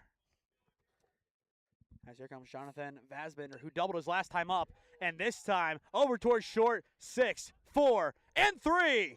Ooh. They're not going to get the 3. They will get the middle runner, but one run does come to pass as the Nittany Lions are on the board here in the top of the 7th. Yeah, good job to hustle down the line. Extend this game. And, of course, that run that did just score attributed to Caden Castillo. And, again, that's just unfortunate for him as a 3-hitter but allowed 1 run. Yeah. And it wasn't even on his watch, technically. No, but still a great stat line. Now 2 outs left to get up by 7. I think Weber has a good chance to put a little bit of a damage into one. So far, a strikeout, a walk, and a hit by pitch. It's been different every single time. And this one is chopped to foul. Now 1-1 the counts.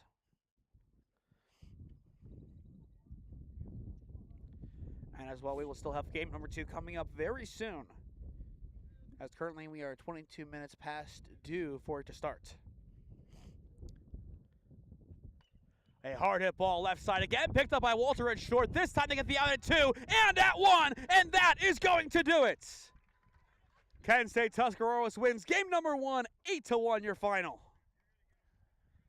Redemption to close it out. Yeah, real good job there from KSU Tusk. Now we'll watch this one back on the replay. Just a great way to close it out. Now 8-7 on the year as Penn State Fayette will fall to 0-5. But the Golden Eagles now above 500. It's perfect all the way around. All right, Bryce, your closing thoughts on game number 1. I mean, pitching was a story. Caden Castillo absolutely shoved. Obviously, the hitting game, but it was a lot of self-inflicted wounds from PSU Fayette.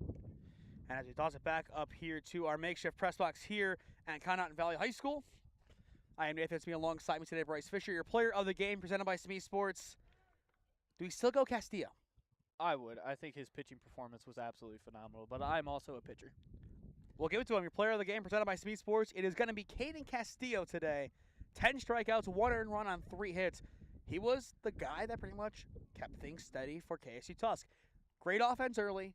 It stalled in the middle, but Castillo kept it 5-0 for such a long period of time, and that was a gutsy performance from him. He looked stellar. He tried going in for the complete game, just couldn't get it done in the end, but still, only so much you can say about it as, realistically, he is going to be potentially the one going forward for KSU Tusk from here on out. Yeah, I have a feeling that he's going to end up being the Showtime starter when you have a guy that or a team that you know you need to get a win. I have a feeling he's going to be the guy you go to. All right, Bryce, it's time to head on over to game link number 2. Game 2 probably starting within around a half hour, so around 2:50. Check back with us to see if the game is active or not. The link will be live, so once the game is ready to go, we will be as well here on SmeeSports. But for those just joining us for game number 1, 8-1 your final. KSU Tusk, a strong performance, gets the win in their home opener. For Bryce Fisher, I am Nathan Smee saying so long from Bowerston, Ohio, and we will see you again in a few moments for game number 2 of our doubleheader, as this has been college baseball on SmeeSports.